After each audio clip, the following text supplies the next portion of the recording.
Doing intros, right? You know, I don't know. Not too long ago. I mean, maybe 2 years ago, you started the intros. Maybe it was when we started using StreamYard, which There is you what we go. use. What? Which is what we use. That's how we're live. Uh-oh. Is through StreamYard. Uh oh, you got a window open? Cut that, yeah. Oh, I can't hear it. Now that I'm broadcasting from my, I don't know. Let me find a good pause point. I hate that. We love StreamYard. And we love YouTube, but I don't like the new. Have you seen the new Windows where it's got all the little like selections, little enhanced features at the bottom? Like there's like 20 of them. There's like 20 no little idea. things. Anyway. I don't know. What was I saying? We love StreamYard. That's how we do all these shows is through StreamYard. And where is Nightbot here? Do you see? I don't even see Nightbot. I haven't seen it yet. Oh wait, that was before we even started. I can't even find my volume for YouTube. It's like I have to reduce it down to. I mean, I usually have it a little bigger than 100%, so there's not enough room for the volume anymore. Nightbot, wake up! Nightbot's here, or Nightbot is here. What are we? Isn't it like exclamation point? Ding. StreamYard. Well, yeah. Try. That's a Discord. Let's try one of those. Oh, that was two of them. Yeah, we got to wake up Nightbot because I got a bunch of stuff I got to show. Yeah, that one doesn't do anything. You got to do that one yourself. Oh yeah, I forgot that. I got to get my sound machine ready. Where the heck is it? I don't know. Where's my sound? I lost my sound machine. Your sound machine is missing. Nightbot is missing. It's going to be a great night. Oh man. Well, welcome everyone. Let's not. Are we live? I think we're live, huh? Wow. Just right off the bat. Oh, look at this. Wow. Oh, there's Nightbot. Oh, there's Nightbot. Here we go. Oh, thank you. Who did that? Thrash Metal. You woke him up. Thank you so much. We're using StreamYard. That's how we do these shows. If you'd like to do a show like this, if you want to go out and get one of these things, get a beard and hat and glasses and a shirt with your face on it, download StreamYard. There's the link right there in the chat. Download it. Get it from that link. That's where you want to get it from. It's right over there. All right. Now we can start. You ready? Yeah. Let's go.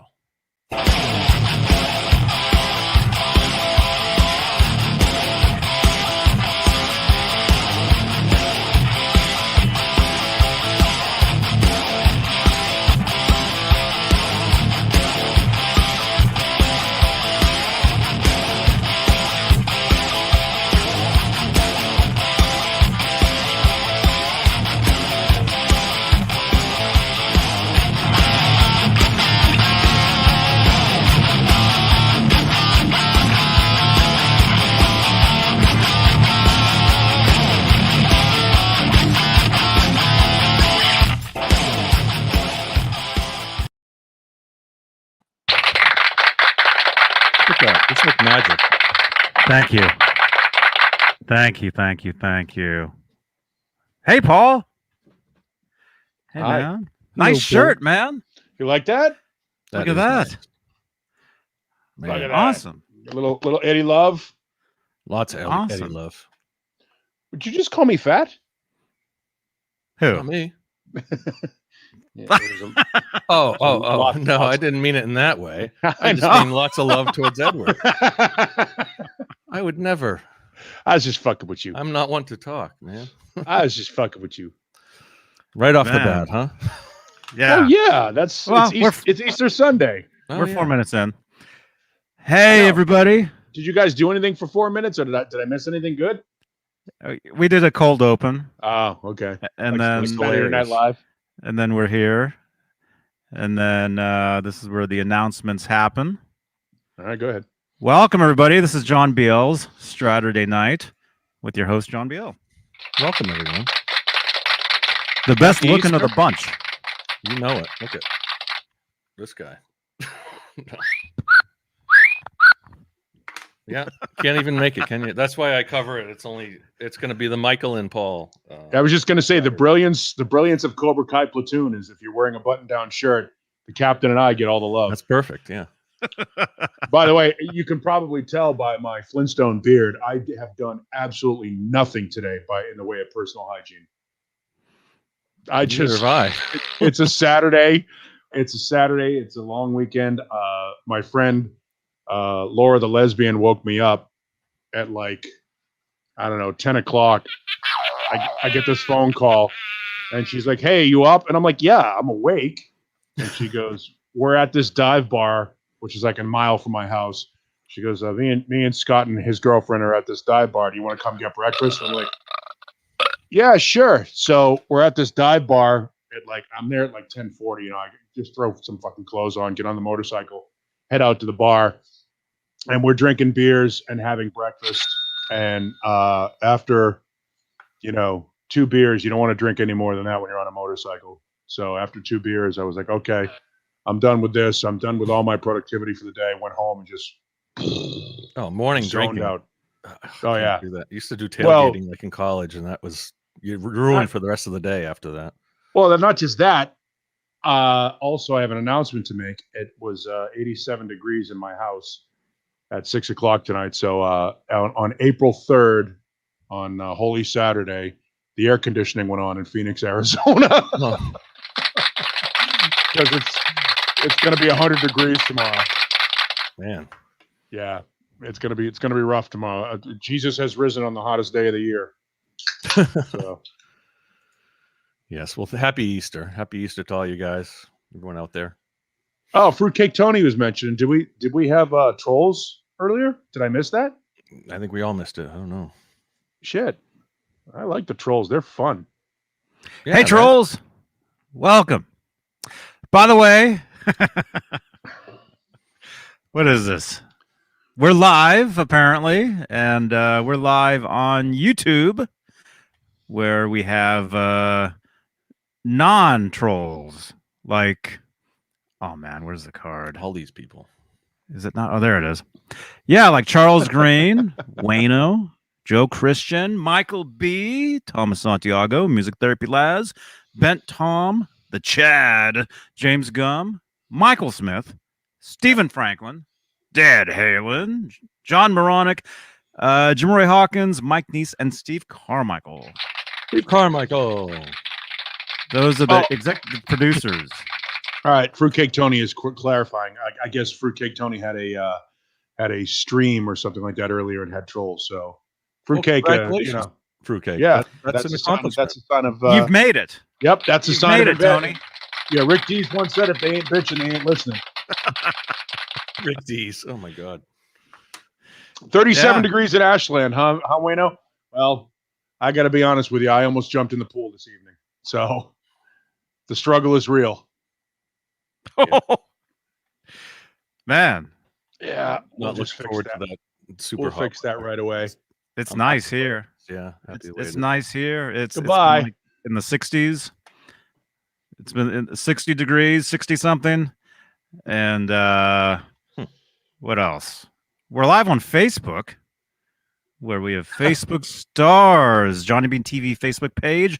We're also live in the Van Halen 1974 to 2020 Facebook group, where I predict by tomorrow we'll be up to 40,000 members. That's pretty cool. Good for you. It's growing and growing and growing, and there's not as much weirdness these days, which is great. So thank you so much. You think do you think that obviously the dissolving of the band is we know that when Van Halen went underground for those years that Eddie was sort of trying to get his shit together, interest in the band waned significantly. You got to wonder if that's gonna if the legend of Van Halen will endure the way bands like the Beatles and Zeppelin have. It doesn't seem so, and on early. Just the early indications are that it's they're the hardcore fans are always going to be there, but the general has done this as opposed to bands like the Beatles and Zeppelin so far. But who's to say? Well, what's more influential as a whole, Van Halen or Edward Van Halen? Well, I don't know that there's. I think they're one and the same. I don't know that you said you separate the two. Right. I just wonder, when you say things are starting to get, that they're starting to level out and get normal. I'm wondering, if that's a good thing or if that's a sign of, them going off into the stratosphere like so many other great bands that have retired. I don't know. I don't know. I think. Well, you don't have an objective viewpoint, though. Paul tells you it. Don't. You really don't. Well, I mean, we all know Edward is the greatest ever. You think Edward is the greatest ever, and that's cool. But again, we don't have an objective viewpoint here. Mm-hmm. Lynn, what are you telling me? You can't see the thumbs ups?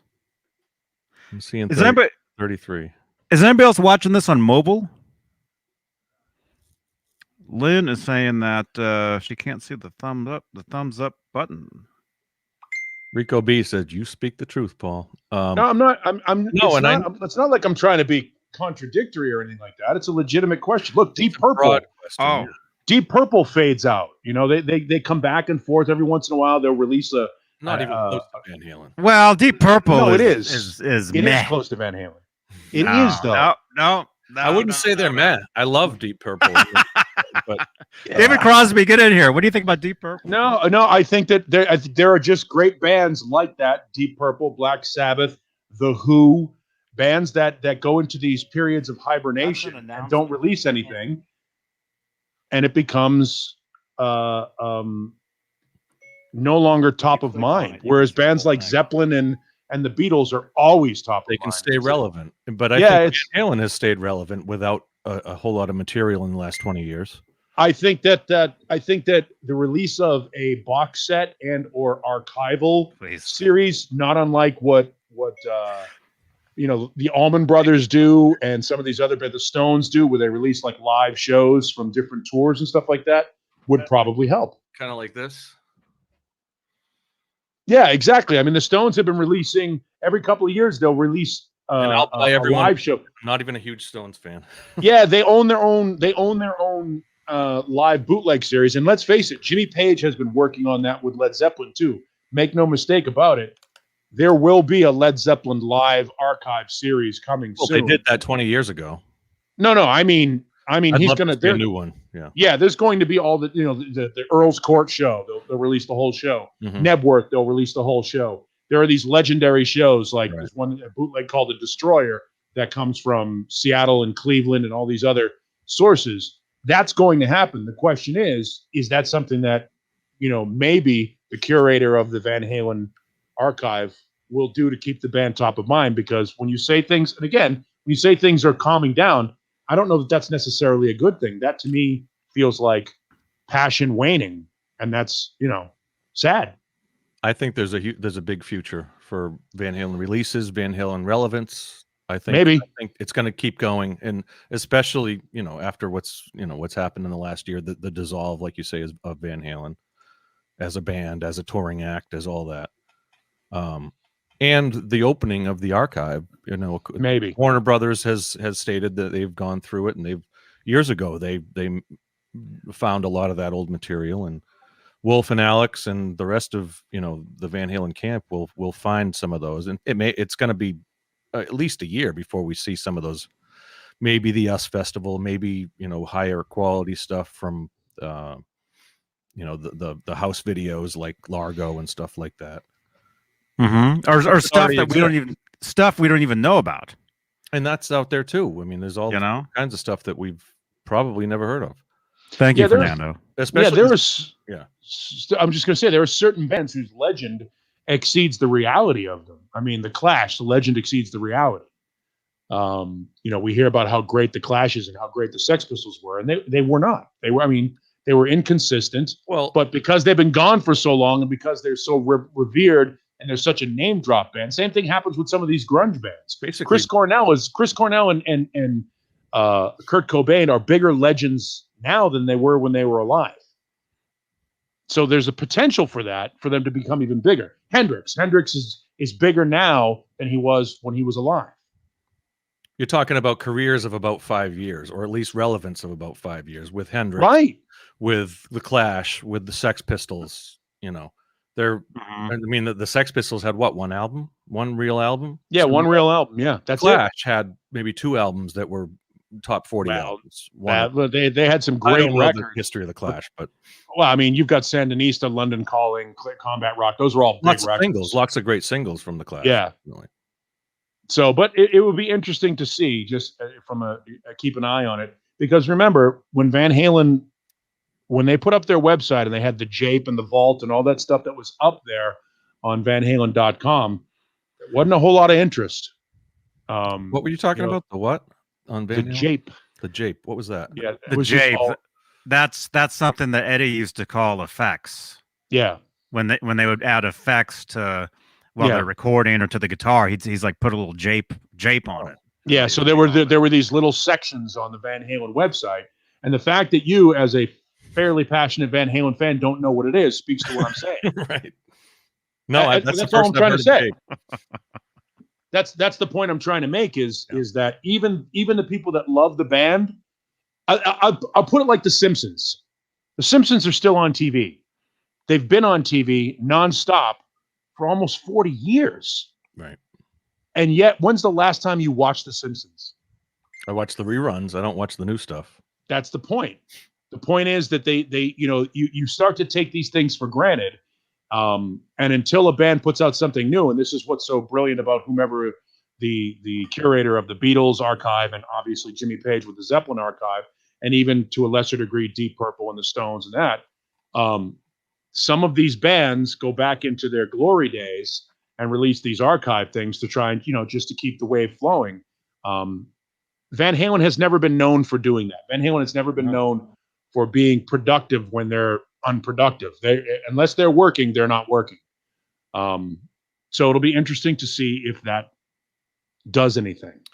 Yeah. Same thing with Rush. There's a great one. Sam asked the question, do you think Rush will endure? I don't know. I don't know if they will, because again, there's another band much like Van Halen that when they're not working, they're underground. It's radio silence with them. However, there's been a lot of concert releases and stuff from Rush compared to Van Halen, which has had 1, 2, 3, 2.5 concert releases, 2 videos in the Tokyo Dome. Rush has probably 10, 15 video releases and concert releases. Over the years, just about every tour you get something from Rush. And back in the days on video cassette, and nowadays on Blu-ray or whatever. But yeah, I mean, the Sammy era, I think probably 75% of the shows were filmed in-house. I mean, you're talking the 90s, late 80s, 90s, with these arenas that had, house video. And I can remember, a couple once they started using those jumbotrons. Yeah. You think all that stuff was tour recorded. had the video screen in the back of the stage, which was more for a lighting effect than anything. I mean, it wasn't. And then, but there may have been, actual. It's out there. I mean, there's definitely house video, and that's the deeper stuff from the archive that is going to take some time. But the Sammy era hasn't even been touched from in the last 15, 20 years. Yeah, I mean that Toronto show's ready to go. They could easily put that out on DVD. The Tokyo Dome '89 was ready to go back in the day. That was supposed to be a full-on video release. Yep. Those could all easily go out now. Well, it was released. It was on TV, wasn't it? Yes. It was on TV in Japan. In Japan. Right. And so also was the other one was pay-per-view. The Toronto thing was pay-per-view, yeah. But they've also, I mean, they did a lot of radio broadcasts in South America and shit like that. That's where all the, the Montevideo and Uruguay and all that stuff that we get. Man, if you can find masters of some of that stuff. I mean, you look online and it's terrible quality, most of it. The audio. Mark Graves asked the question: would VH fans buy live shows on CD like the Grateful Dead? Well, the VH fan base isn't as big as the Grateful Dead. It's not the same. The Grateful Dead is almost a religion. It's not the same. It's not the same. The Grateful Dead is a different thing altogether. It's a subculture of America. It's very strange. No band has a following like the Grateful Dead. They're like Elvis fans.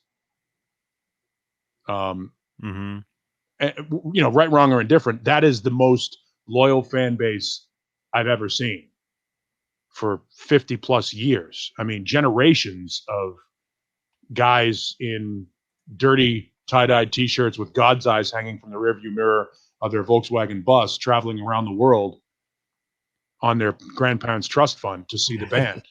It's amazing. You know, when the Grateful Dead would come to town in Boston, and you know this, John, they'd invade the city. They'd sleep in the, When we grew up, I'm just saying that's our experience. If you grew up there, I mean, Deadheads would camp in Boston Common, and they would sleep in doorways. I mean, there'd be tens of thousands of them from all over America that would just show up. That doesn't happen from most other bands. Pearl Jam is getting to that way. Pearl Jam fans are starting to go that way, where they're becoming kind of like the Grateful Dead. Kinda. Yeah. You know, Grateful Dead was selling out stadiums at the end of their career. I mean, it's amazing. Course. It's amazing how the Grateful Dead. Good video of Foxborough, 1987. Dylan and the Dead. It was the Grateful Dead played a full set, and then they joined Bob Dylan as the headliner. So it was Bob Dylan with the Grateful Dead as his band. Yeah, there are a few bands that are like that. I mean, you know, I'm not going to go with DVD for some reason there. He mentions Fish and Dave Matthews, and Widespread Panic too, another one that does that. And the Black Crowes almost got that way for a while, where they had that sort of tribal following, but they're such assholes that they're not mass appeal enough. There's something about the Grateful Dead, and make no mistake about it, I hate their fucking music. Hate it. But whatever it is about that band, I don't know what it is. It resonates. I kind of discovered them. It's the vibe. It's a vibe, is what it is. Yeah. I don't know what it is. It's a lifestyle. I mean, you joke, you know, Dave used to joke about Van Halen's a lifestyle. No, the Grateful Dead is a lifestyle. Yeah. I mean, these are families who build their entire existence about supporting this band. The only reason they have jobs is so they can afford the gas and tickets and tie-dyes to go to see the Grateful Dead. That's all they do with their money. It's so weird. Yeah. They're an amazing fan base, and it's an amazing case study in group psychology. Like I said, I kind of discovered them maybe a couple of years ago. Someone had posted that Foxborough show on one of the trader sites. Wait, you only discovered them a couple of years ago? Got into them and started liking them. No, I mean, I still haven't started liking them, and I've known about them for years. But you haven't. I don't know, man. They're from here. It was. Yeah, I know. I don't get it. It was watching the crowd and watching, like, you know, watching Foxborough Stadium, you know, filled to capacity with 60,000 people. The old Foxborough Stadium. You can see the video show. I mean, it goes over the crowd a few times, and it's just people were having so much fun in the expression, like, I mean, and then watching the band just you can see through all the smoke. Yeah, it was hazy. It was definitely hazy in the audience, but just kind of putting myself back into that day. Like, I mean, I can remember probably some of those tours and being, you know, discovering rock music in the late 80s and that kind of stuff, and hearing it on the radio and hearing, oh, the Dead's coming to town or whatever it may have been at that time. And, you know, it was the event to go see at that time in, you know, 1980, 87, 89. I mean, damn. Yeah, there's something amazing about that. You know, we often talk about when you're the measuring stick that makes you the greatest. Right. Well, every fan base that follows any band is always measured against what the Grateful Dead and the Beatles have. And nobody measures up. I mean, they're cultural. It's cultural. And again, I hate the Grateful Dead, but I respect the Machine. They were the first. No reason to hate them. I hate them. No, I hate them. Their music. I find their music unlistenable. Just can't stomach it. How many of their CDs do you have back there, though? Zero. And here's the sad. This may be part of the reason why I hate the band so much. My first radio job, my first good paying radio job, was working for WZLX, which was the classic rock station in Boston. WZLX. And it's actually, at the time, was the sister station to the station I work for now, doing mornings. But I worked Friday and Saturday overnight, because that's how you started out back then, when they still had live people on the weekends. I worked Friday and Saturday overnight, and the program director, the music director, said, "Hey, you're doing Dead Ahead," which was a 2-hour Grateful Dead featured show, a lot like Get the Let Out, where they only do 2 or 3 songs. They literally did midnight to 2 every Friday night, 2 hours of nothing but Grateful Dead Grateful Dead music. So I got at least 4 songs in every Friday night. But he literally, there was no playlist. He handed me a stack of Dead CDs and just put them down on the counter and said, "Here, pick from this." Now, for those that don't know, radio is strictly formatted. There's a playlist, and there's songs that are chosen and researched, and they spend a shitload of money trying to figure out what songs you want to hear on the radio. This was not that. This was take these CDs and just fill 2 hours with Grateful Dead music. Now, I hate the fucking Grateful Dead. He goes, "It doesn't matter. Open a CD, pick a song randomly, hit play, and you won't go wrong." Right. And it literally worked that way. It literally worked that way. Like, I would sit there and go, space. There's a good 20 minutes right there. Yeah. I was like, well, this is a 23-minute song from, I don't know, Mars Hotel or something. I could go take a hot dump right now. I would bring my Sega Genesis and hook it up to the TV in the studio and play Evander Holyfield Real Deal Boxing all night. Yeah. But you would take the CD, you'd hit space, and you just hit play, and then just sit back and go, "What the fuck is this?" And then the phones and I go, "Hey, ZLX, what's up?" And fucking the guy be like, "Dude, can't believe you're playing space. This is so freaking awesome." From 1977, it's like from like 71, and it's like 71 at the Cow Palace, man. This is so cool. And I'm like, of course it is. I'm a big Deadhead fan. But thank you to the Dead for starting that trend of recording shows, and I mean, sure, going out there and for those fans. And there's some amazing recordings. The people were able to. They always allowed it. People would come in bringing the full 1/4-inch reel to reels, and like they never got rid of that stuff. But they were the first to do a lot of that stuff. They were the first ones to incorporate fan clubs getting access to advanced tickets. They were the first ones to have taping sections. They were the first. I mean, they really were the first band to sort of incorporate themselves and be a business, which is weird for 7 hippies. Yeah, they were smart. They were super smart.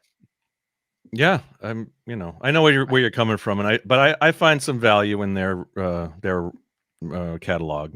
I like Jerry Garcia is a hell of a guitar player, especially given the fact that he had missing that finger. Right. He was still a pretty good guitar player. Jerry Garcia. He only had like the tip of his finger gone, I think. Right. Jerry Garcia tried to he hit on my mother-in-law. Oh, no kidding. Yeah, I don't know if this was before my father-in-law and Carol were married, but they were out eating somewhere, and my father-in-law got up to use the bathroom. Jerry Garcia comes sliding in, sitting at the table. No shit. Yeah, he's lucky he didn't get his ass kicked. My father-in-law is nobody to mess with. So I'll have to refresh with the story and to find out like what happened if my mother-in-law just said no thanks. That's great. He got right up. I don't know, but I'm sure if my father-in-law came out and he knew what he was doing, he might. That's a great story, though. Yeah, I'll find out. I'll find out. It's a small world, man. You never know. Happy Easter, everyone. By the way, it's on the East Coast. On the East Coast. See, that's the thing. What time do you think Jesus got up? He was an early riser. I'm telling you. I'm sure he was. He's like, I did. He was a go-getter. Every Good Friday, I play the Sam Kinison bits about Jesus, and my favorite one is still the one. I guess that's why I never got married. No wife would ever buy the resurrection. He takes off on Friday with 12 of his buddies. She doesn't see him for 3 days. See you later, Jesus. Yeah. He comes walking back in. And where have you been, Mr. Winemaker? Yeah. It's not that it matters, but I was dead. That's what better excuse than that? Yeah, I just love that. Not that it matters, but I was dead. No, don't worry about it. I was thinking I'm about to go to enter into the Spirit of God, but I better get back because she doesn't know where I've been. Oh. And I just think that is the brilliance of Sam Kinison right there. Did you hide eggs for the kids, Jay? The Easter Bunny did, yeah. Yeah. Is somebody still awake? No, God, no. Well, all right.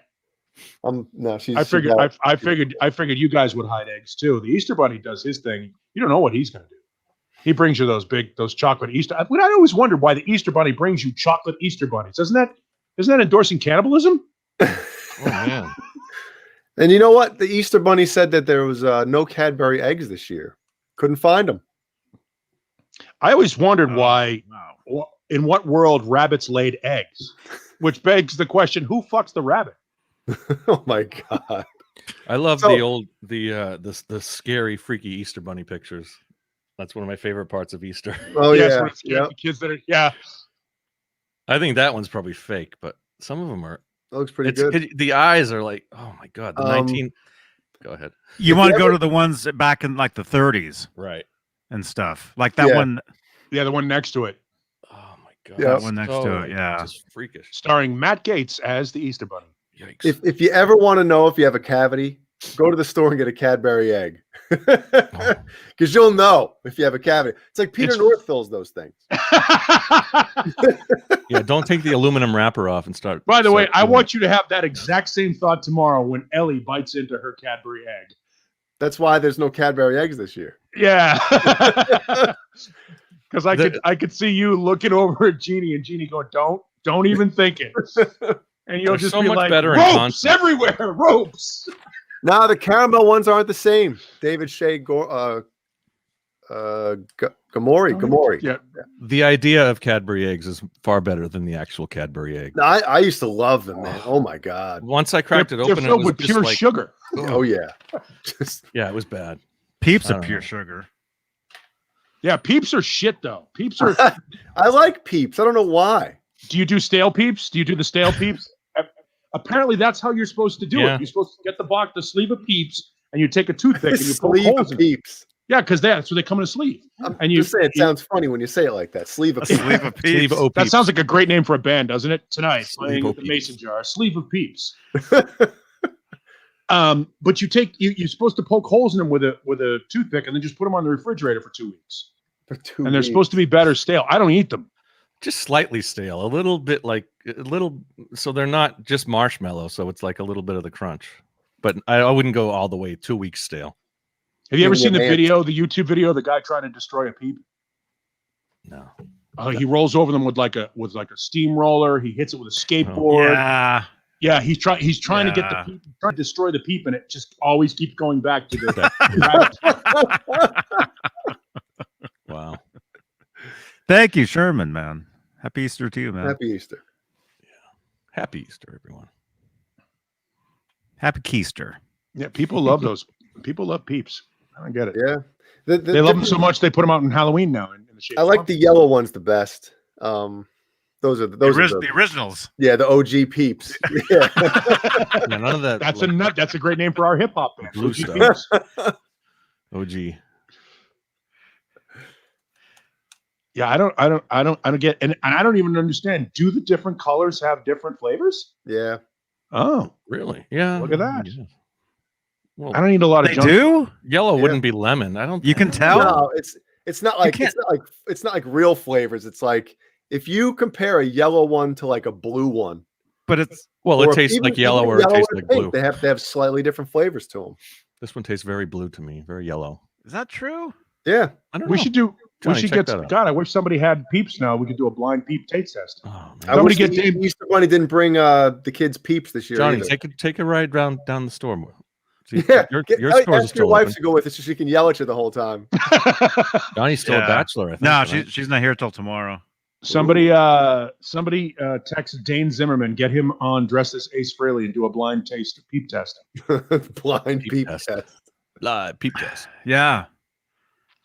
Yep. Yeah, yellow is the only one that looks correct. Yeah, they look green and looks angry. Yeah, I don't get the Peep thing. Yeah, it's good for 2 or 3 of them. I don't think I would. Yeah, nothing. Oh yeah, you can't go slamming a whole sleeve of them. Yeah. You can't eat a sleeve of Peeps.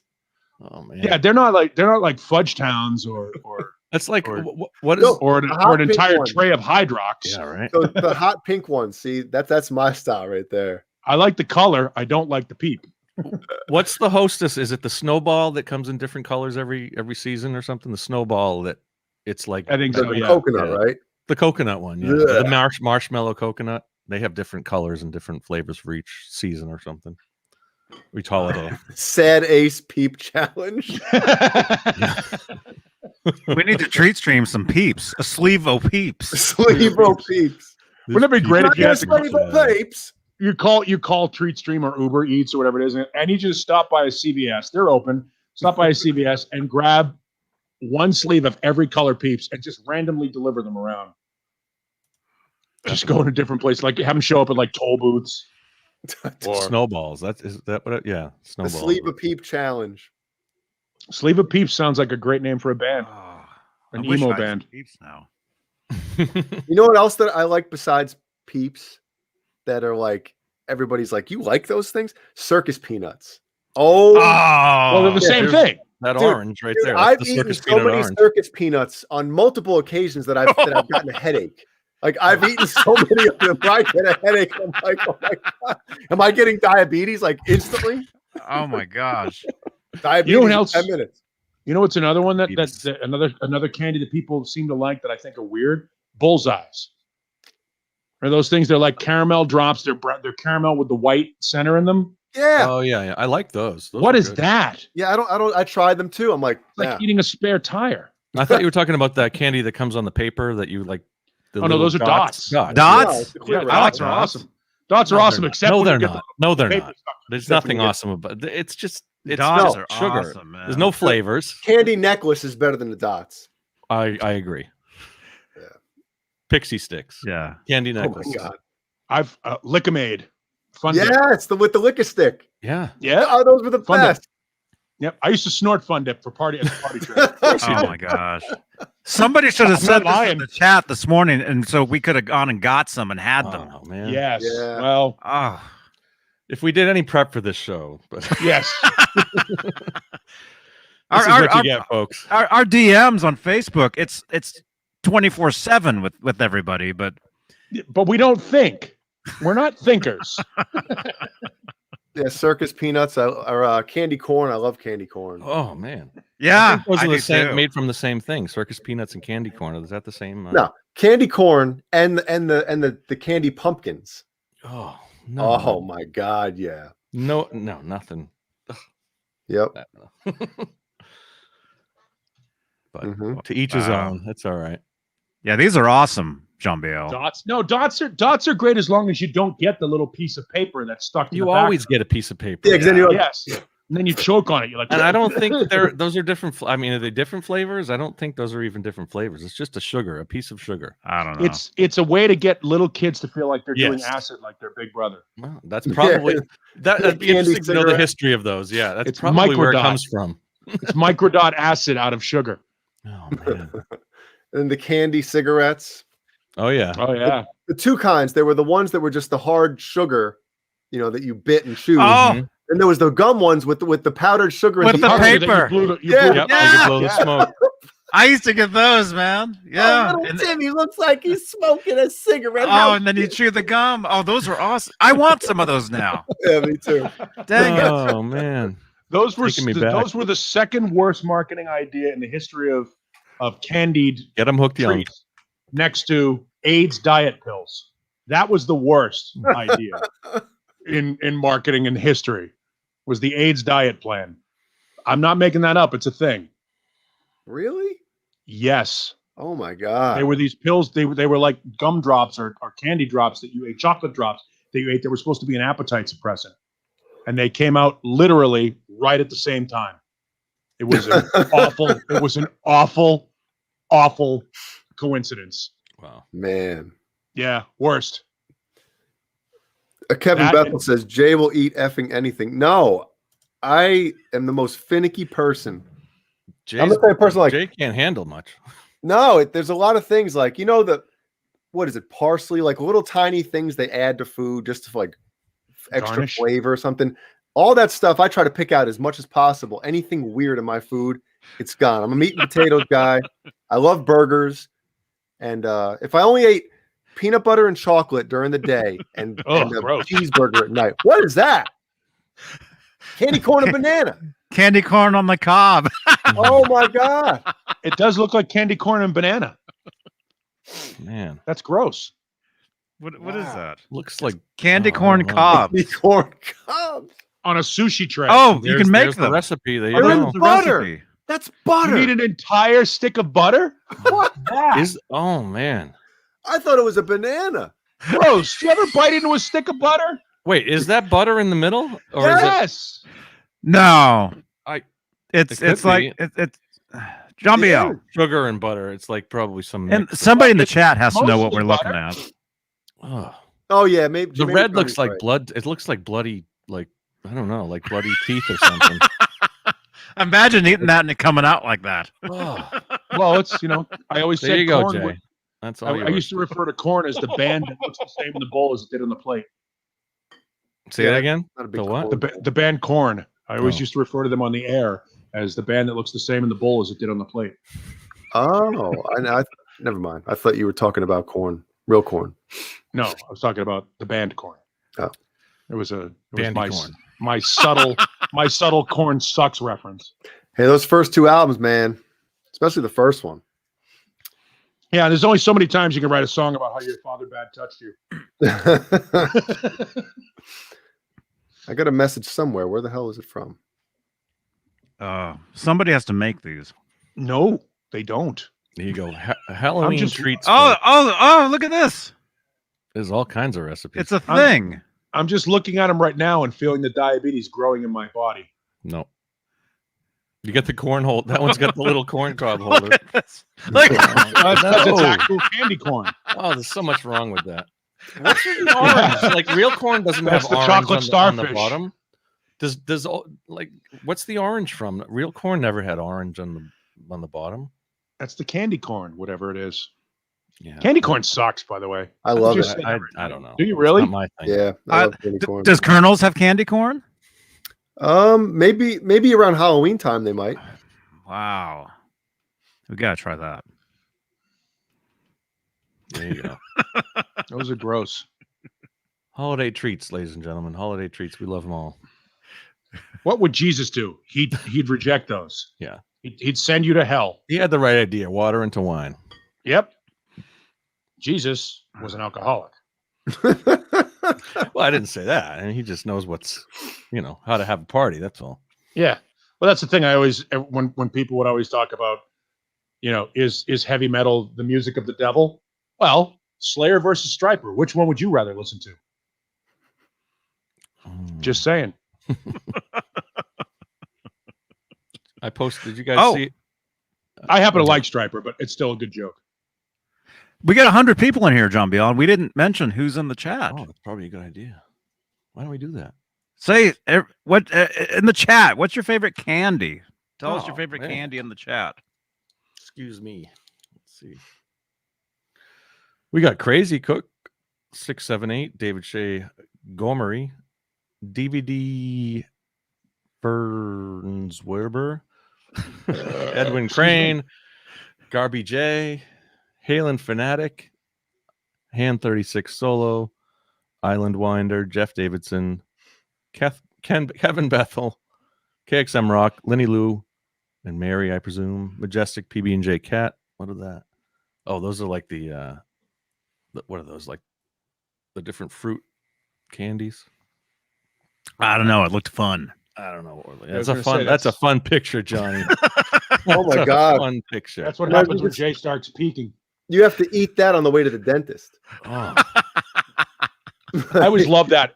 people that brush their teeth the best they possibly can when they're on their way to the dentist. Like the dentist doesn't know. Yeah. All right. Yeah. Which The only one day would you- guys eat- which one would The you only guys day eat you first? floss is before the day of the dentist, The Yeah. morning of, yeah. right? Yeah.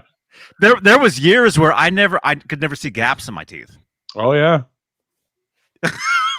It's gross. that's Gross just- yeah, as let's- fuck. It was a long time ago. Which one would you Huh? eat first? So I like what's- the ones. I like the ones with like the little tiny, what almost the colorful little tiny sugar things. You know what I'm talking about? The one No. under the butterfly on the left. Those I like the little crunchy Yeah. sugar things. Oh, it looks like it looks like a teeny tiny gumball machine, kind of. Yeah, it's like Jimmy, almost like Jimmy's on a or sprinkles on a ice cream. Sprinkles. Yeah, I'd rather. Those are the last thing I'd eat on there. Probably, yeah. Well, I don't know what they taste like. They don't. See, I'm so not a candy guy that most of that stuff I'm looking at going, I don't know what that is. I only eat like 4 things for candy. Actually, if you look at this picture, it's all pretty much gummies. Mm-hmm. Yeah, that makes sense. Yeah. Who'd eat the poo first? The poo. The poo in the back there. Oh yeah, that's right. I would probably. I'd eat the little duck or the chick or the pig. It looks like almost like candy corn stuff. It's a rocket ship. Or the watermelon. I like the watermelon. I'd eat the pig. That. I used to like the fake fruit slices, like the orange and like the you fake fruit. Oh, I like those. The orange slices with the little powdered sugar on them. Yeah, the orange are good. What are those? What are they? What? Not Chuckles? Chuckles? No. Yeah, I think it's Chuckles. Chuckles were like the first gummy candy, weren't they? They were like the first gummy candy. Charms, or was it Charms? See, now I'm. Damn it! I shouldn't have brought this upstairs, but I did. Is that M&M's? Yeah. Nice. Oh, wait a minute. So the peanut ones. You guys have candy? I don't have any candy. Just in case. Just in case. Either. Johnny, I got to put another order in for us. I keep forgetting. I just put one in last night. Oh. Yeah. Yeah. John BL talks in the comments section when he ordered popcorn as if he's like a viewer of the show, just like some random viewer of the show. Like they don't know. No, because I'm sure that if anybody on the panel do you know who I am? That's what I'm saying. if he knows that you're on a show with us, do you know who I think I am? He'll probably throw in more stuff for you. So now I got to call him and tell him, hey, the John that's mentioned, blah blah blah. He's on one of the shows. Take care of him. No, last time I didn't mention. I mean, I mentioned the show, but I didn't say I was on it. I told him. John, you send them the picture, man. So you're the one in the. I'm the John in the Colonel's picture. That's you. Okay. Well, I'll be sure to do that next time. Colonel's is great. I'm really looking forward to it. So another round of Colonels coming my way. Looking forward to pack on that. That's it, man. I'll be looking like Vince in that picture. The diabetes. Vince BL. I'm so tired. My eyes are watering. Is it really 12:55? Man, so we've been going for an hour already almost. 9:55. Wow. How about some content? Let's talk about something. What are you talking about? Candy content. This is our Easter show. Oh, happy Easter, everyone. Yeah. Hey, everybody in the chat. You don't love the Jesus? Do you want us to talk about like guitars and Van Halen all the time? Well, before the show even started, CK wanted us to talk. He had a question for us, so we can address that at some point. So, what was the question? We did hear you, CK. What was the question? Is Fair Warning the best Van Halen album, and is Mean Street the best Van Halen song? Something like that. Let me see if we can find it. If you ask Sammy Hagar, he would say yes. I say one of them. I think some what was that? People. I think some people put Fair Warning as their top album. Sure. Let me see if I can find the question. CK. I think some people put Fair Warning at number 1, and some people like the aggressive nature of the music on the record. It's certainly their angriest sounding record. Mm-hmm. So that's cool. I lost it, but yes, I mean, and some people, their favorite album changes. Yeah. That's me. My favorite album changes on a regular basis. Mm-hmm. Mm-hmm. Yeah, I mean, you really can't have one favorite because well, yes, you can. That's the whole definition of favorite. Well, no, because I'll listen to focus. I'm just trying to focus. I'll listen to an album or a band, and be like, oh, I'm totally into this now. I want to form a band just like this. And the next thing you know, I listen to something else. Oh, I want to make a band like this now. I want to cover this song. Like it changes. I think that for me, but it's all good. It's all for good. me. Women and Children First encompasses everything that Van Halen is capable of on one album. You get sort of the fun, the acoustic fun thing. You get the real metal stuff. You get everything that Van Halen is capable of, including the first appearance of keyboards. So everything that the Van Halen musical spectrum in 1980 came out on one record, and of course it's their second least appreciated record behind Diver Down. It's close for me. Wow. Women and Children and Fair Warning. I mean, that I would say that goes back and forth as far as two of my favorite. I don't know if they are my favorite, but it's more song by song than album by album, in my opinion, or even riff by riff. I mean, you got to break it down even further, to some degree. 5150. The song 5150 is, that's the best vocal is performance one of of Sammy Hagar's career. Yeah, well, arguably Dreams is that album is Sammy's greatest, but there's so much great content. I mean, there isn't a bad song. I dare you to find a bad song in that whole catalog. I mean, there is probably the lowest song on the rating, but there's no skips for you. On which album? I mean, there's no it depends bad on what song? mood I am. I mean, there's no. I do. I mean, occasionally, if I have a short drive or something, and I'm listening to a CD, I'll skip to the song I want to hear. But I'm saying, if you're listening to if you just put an album on. No, not at all. I want to hear it from. I mean, if I have the time and I'm in the mood, I listen to the whole thing. I wouldn't skip. You're not skipping. You really got me. No. Not with it's 2.5 minute song, and it goes right from Eruption into you can sit through that.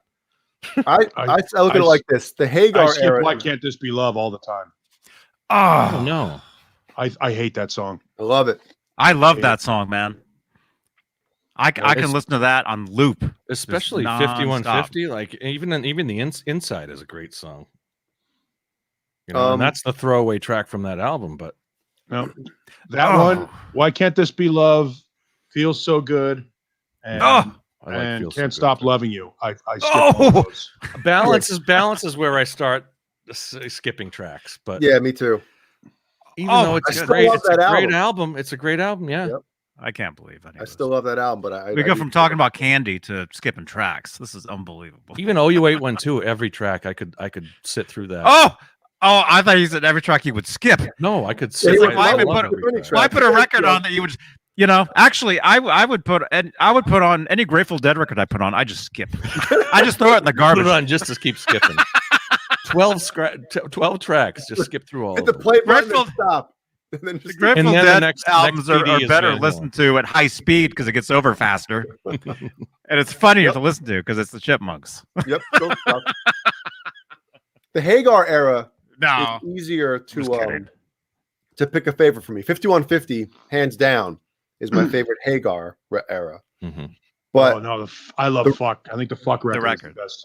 The Roth era, it's hard to pick a favorite, man. It really is. Yeah, it is, and that's one that keeps changing. You hear something new in Romeo Delight or something. That it's like, because every time you listen to it, you're picking up something a little differently, or you're hearing a little more. Yeah, I think they hit their stride on Carnal Knowledge. I think that's the record that with Sammy has the least amount of subpar music on it. Although Run Around for a while I didn't really like, but it's I used to over the years that's grown on me. That would be the only one. That's musically. I mean, the whole thing, but that's a great. The arrangement of the music in that is awesome.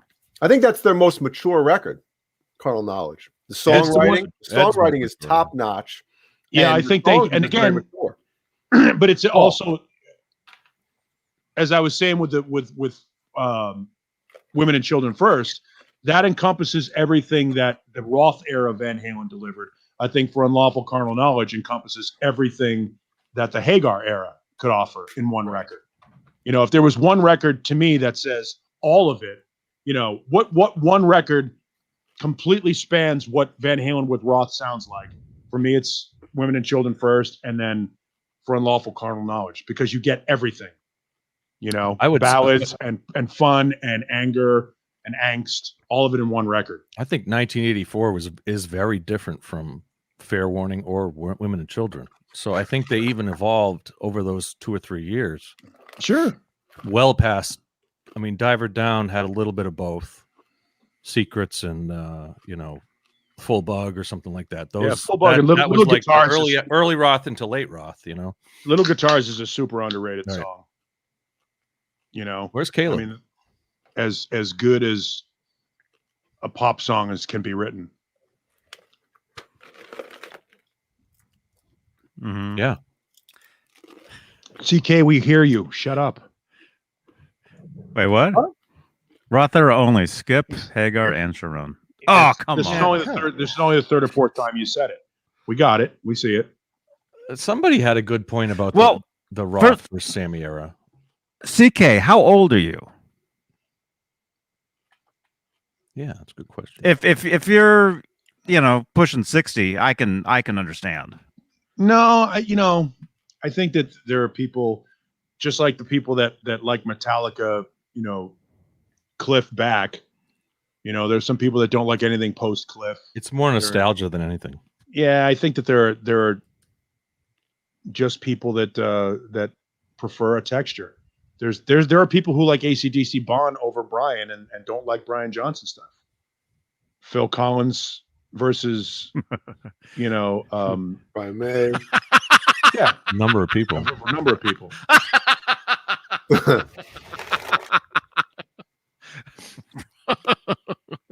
Imagine if they had all those guys wrestle to be the lead singer, That'd be funny.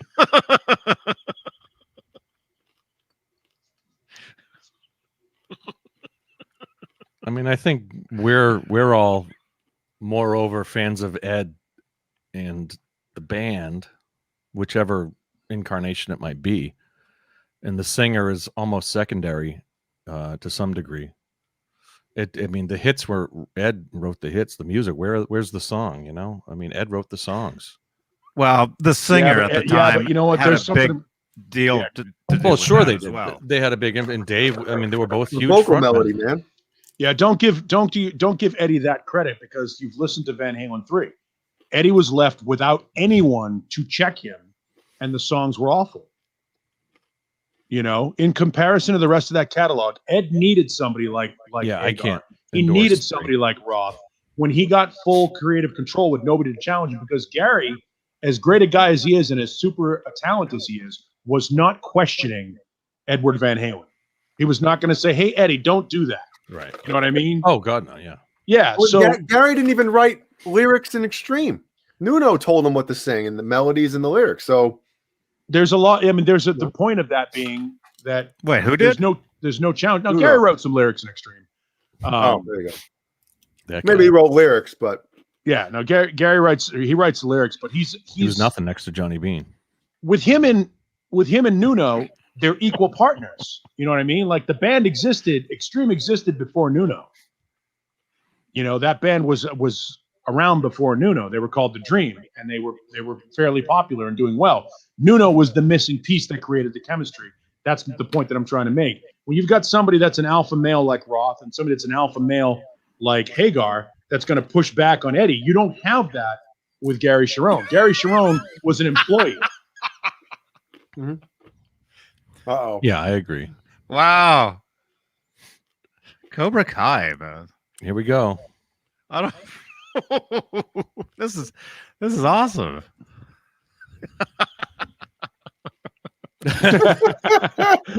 Oh, nice. Adjustment there.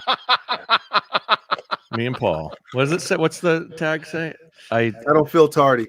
I don't feel tardy.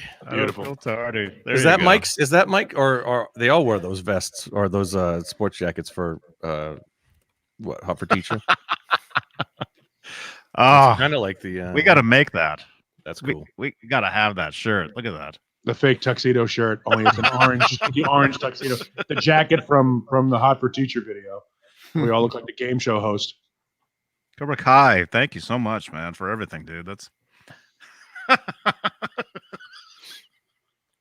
Good. Thank you, Cobra Kai. But Gary's a supreme singer, but he wasn't the guy that was gonna, No, he's the extreme singer.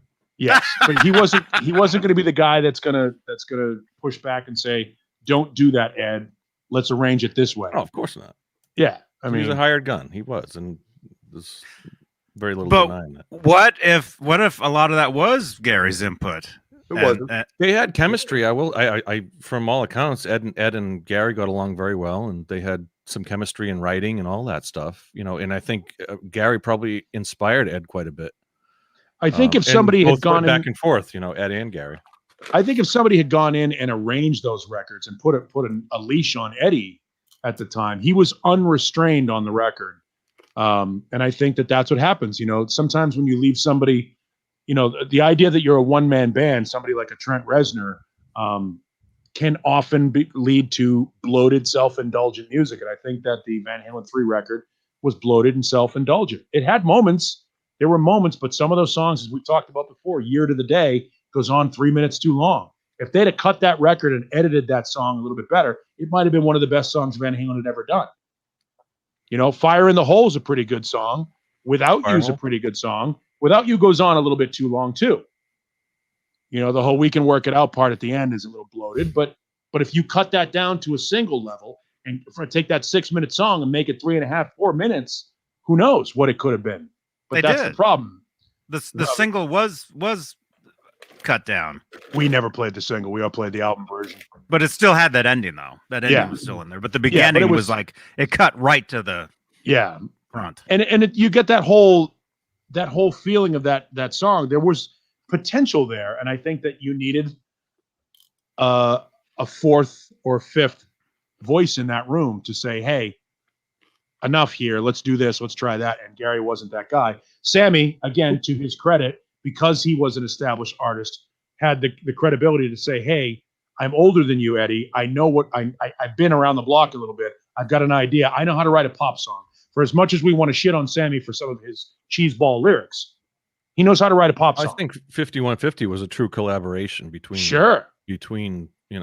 they were all at that age where or at that point in their careers where they could, Sammy had You're a right. reputation and certainly, Van Halen as a trio had a. And he just came off having a hit. Mm-hmm. And so and that's why 5150 is that's one of the the high water mark, one of the best. Maybe. No, I mean you're right. When they clicked with Sammy, they're great. You could tell when it started to fall apart. Oh yeah. I mean, on balance, you could tell it was disjointed. There are certain, it's funny because when Ed was mad, he would drop into minor keys on the records because it's a little angrier sounding, and you could hear it when you go through when people go through they go back through that catalog and say, this record we were in a good place, this record we weren't in a good place, and you could hear it musically in Ed's playing, and you could see that. 5150 is a joyous record. Yep. And for Unlawful 1984 is dark. Side B of 84, except for Hopper Teacher, is dark. I mean, yeah. And except for the hits on 84, 1984 was dark, and that they was hated Dave at that tough time. Yeah.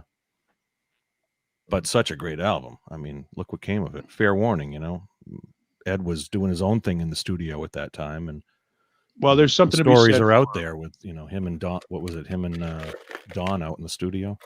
Something to be said for combustible chemistry as well. I mean, that's what worked. That's what makes Mick and Keith work so well. It's what made Jimmy Page and Robert Plant work so well.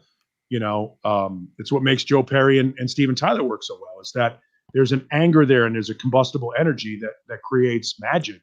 And I don't know that they had it with Sammy, they had it with Dave. They never had it with Gary. We never found out what the potential was with Gary Cherone because short attention span. Remember, they got dropped at that point too. Warner Brothers terminated their contract at that point. I think if they would have toured first, maybe did like a greatest hits and then introduced the new stuff live and then went back into the studio and recorded that first record. I think that would have been much better. But also the music scene by then, rock really wasn't the main thing at that point. It was Britney Spears and Sync, Backstreet Boys. Yeah. Sure. Yeah, and Linkin Park. Linkin Park was the big thing at that point. Linkin Park was the biggest thing in music in the late 90s, early 2000s. It was that hybrid of boy band and rap rock. Limp Bizkit. As much as I fucking hate Linkin Park, but unless one guy owns 20 million copies of that record in his basement, I'm wrong. That was a huge album. That's Nirvana Nevermind level album. I love Nevermind. Yeah, because that's your age. It's an age thing. That's why when people criticize Wolfgang's record, and they will, you have to realize that's what he grew up listening to. That's his influence. It's going to be representative of what he felt at the time as a kid during his formative years, what he gravitated to. Mm-hmm. But the people that are going to be not into it are going to be the Van Halen fans that want to hear Van Halen. The younger people are going to love it. Maybe. A lot of bands put out a lot of music every week, and a lot of it fails. I don't want to see it fail. I mean, Wolfgang seems like a good kid. He certainly doesn't need the money or anything, but I don't want to see him fail. I would like to see him be successful. But good bands like Rival Sons and Alter Bridge don't sell. They just don't. And I don't know why. I mean, you can't anticipate what's going to click. The Linkin Park thing was a shocker. That Alter thing Bridge was doesn't sell, really? not really. They do well in Europe, like many other bands. Like a lot of others, yeah. Yep. Because Europe is much more embracing of rock. Steve Carmichael's right. Yes, that's why Linkin Park did so well, because Linkin Park hit on. They were a boy band that played harder music, and it worked. That's why that record was so massive, because it combined everything, the pop sensibilities of what NSYNC and Boyz II Men did, and a little bit of Korn in there. It was whomever the architect of that was, hit perfectly. It was a combination of musical talent and timing that was amazing.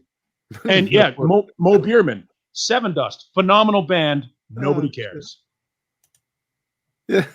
Mo Bierman, is that your real name? Does anybody know Noah Vanderhoff? Does that name sound familiar to anybody? No. Don't Google it, Paul. I'm not. No, I'm scrolling the chat because I didn't see it. All right. Who's gonna say what that name is from? Noah Vanderhoff. Is it a Simpsons thing? Nope. I don't know South what Park? Nope. Something from somewhere? Yeah. Oh yeah, it's from somewhere. Wait. KXM Rock. Is that? No. I don't know. Nope. Where is that? Can you enlighten us, Jay? Come bust a move where the games are played. It's cool. It's hip. It's Noah's Arcade. Anybody? Come on, that's about as big a hint as I could give you. It's from a movie. Come bust a move where the games are played. It's cool. It's hip. It's Noah's Arcade. Mm-hmm. No? Airhead. Sound familiar? You're like a. Thank you. You're totally not. Somebody listening. copied and pasted that from. We put the year after it. Wayne's World. Yeah. Yeah, you're not even listening to us. Who said Wayne's World? Did you see? I tagged you in something earlier. On Facebook? Did you see that? What? What? Alex Winter. I tagged Gizmachi and John Biel. There was a Alex Winter posted a picture that Keanu Reeves got at the Bill and Ted, the one that Eddie went to the premiere of. Eddie signed something for them. Yeah. Keanu, most excellent dude. Eddie Van Halen. Look at that. They spelled excellent wrong. Excellent. That's awesome. Paul, did you say Wayne's World? I didn't say Wayne's World. I was just doing it. You're not listening to anything. We could be saying anything right now. Oh, okay. I didn't say the movie. All right. Wang's World. What? Never saw that one. Oh man, I'm gonna have to Starring Google Peter that. North.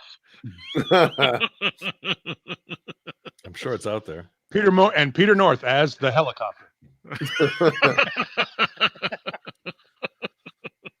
Hey, so I messaged you guys about some topics tonight. I think a fun one is the musical.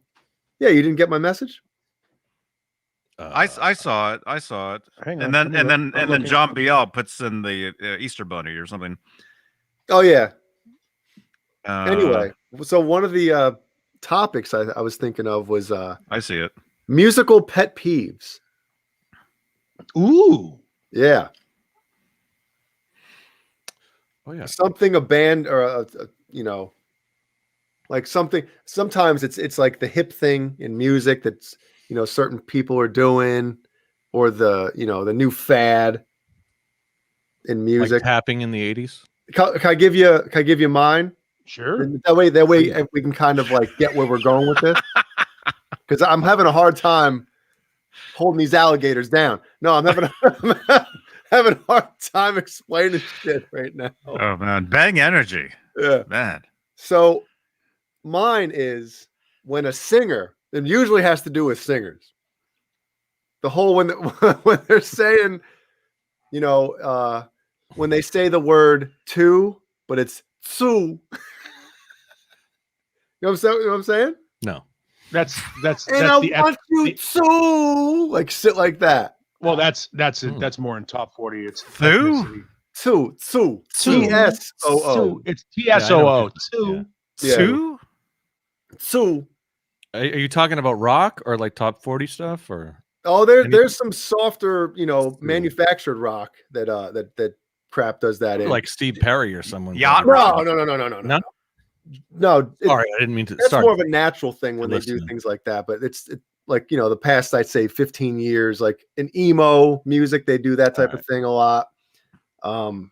Jeannie was watching some video today of some guy singing, had a phenomenal voice, but he did that, and I was like, we got to talk about that shit. Sue, there's a few of those. I mean, I got one for you. I can't think of them, but I know what you're talking about, like that kind of inflection that you put on. Mm-hmm. I've got one for you. And this goes back to Linkin Park.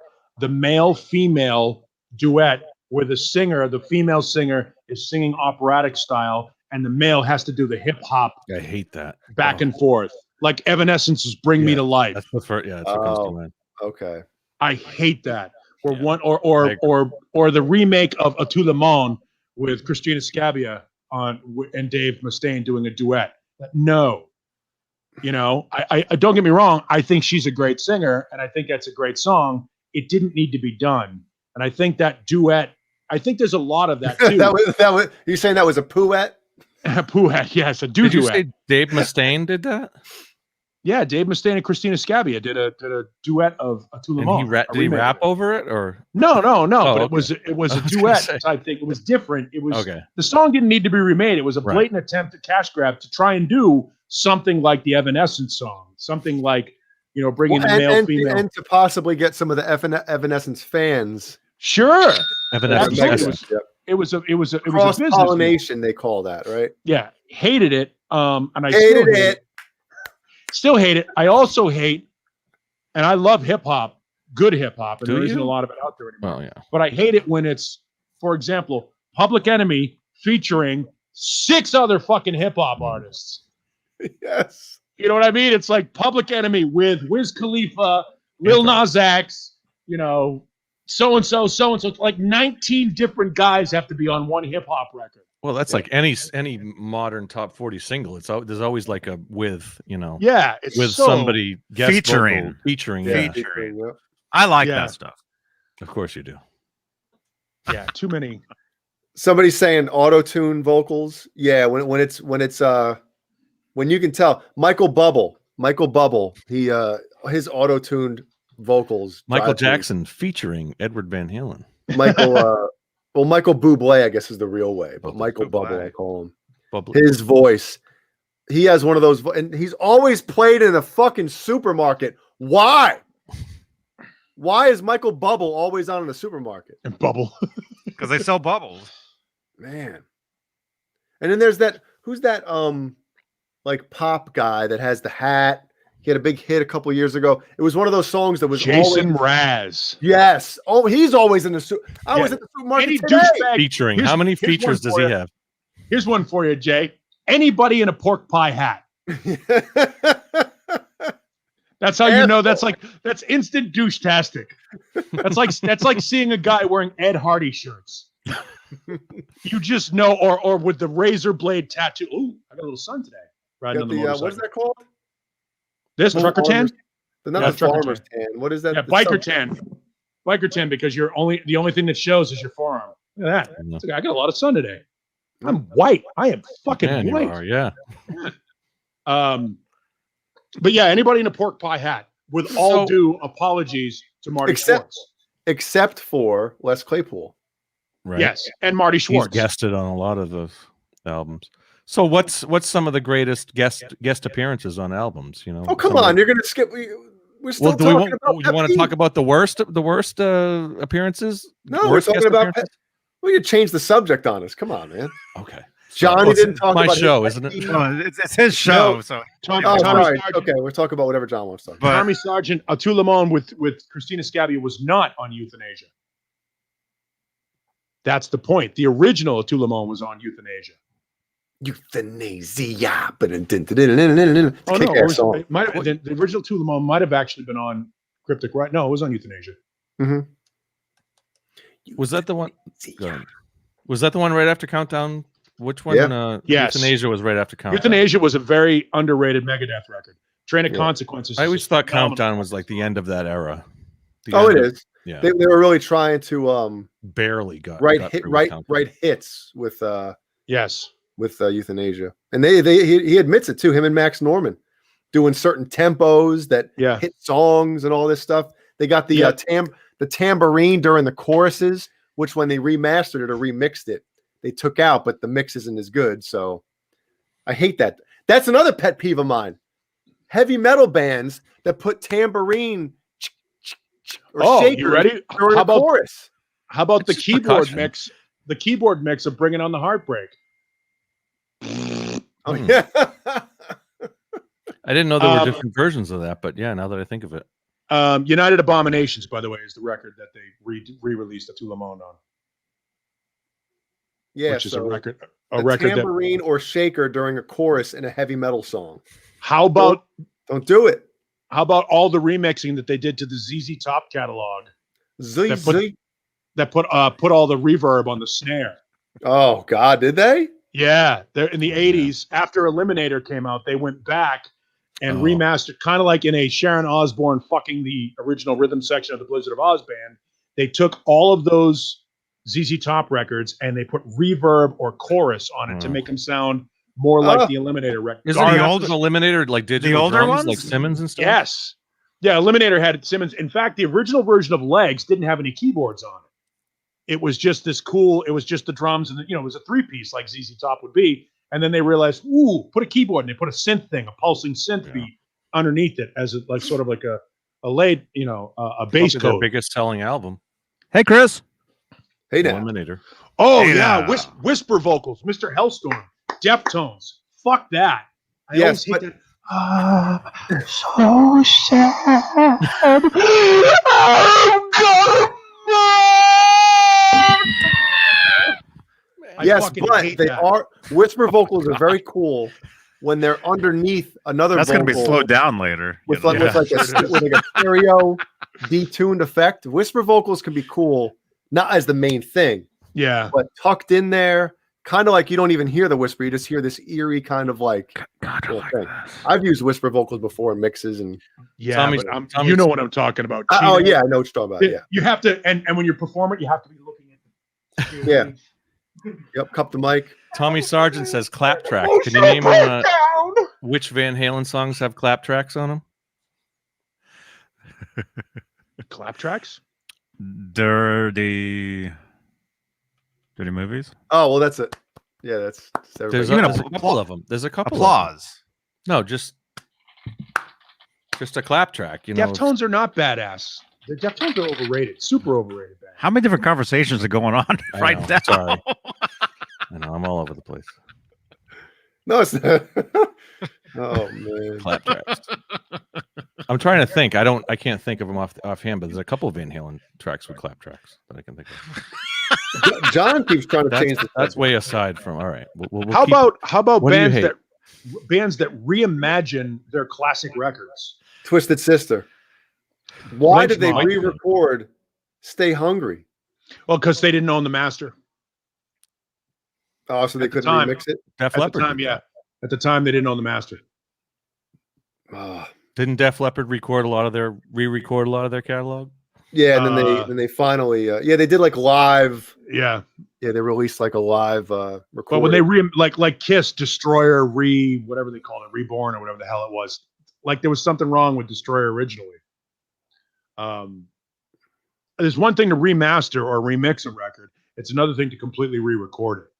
Yeah, I think that's kind of goofy. It's hard to re-get, what's the word? That remix? No, like my God. It's hard to get that same kind of. There's a reason why those songs are popular and they're great in the first place.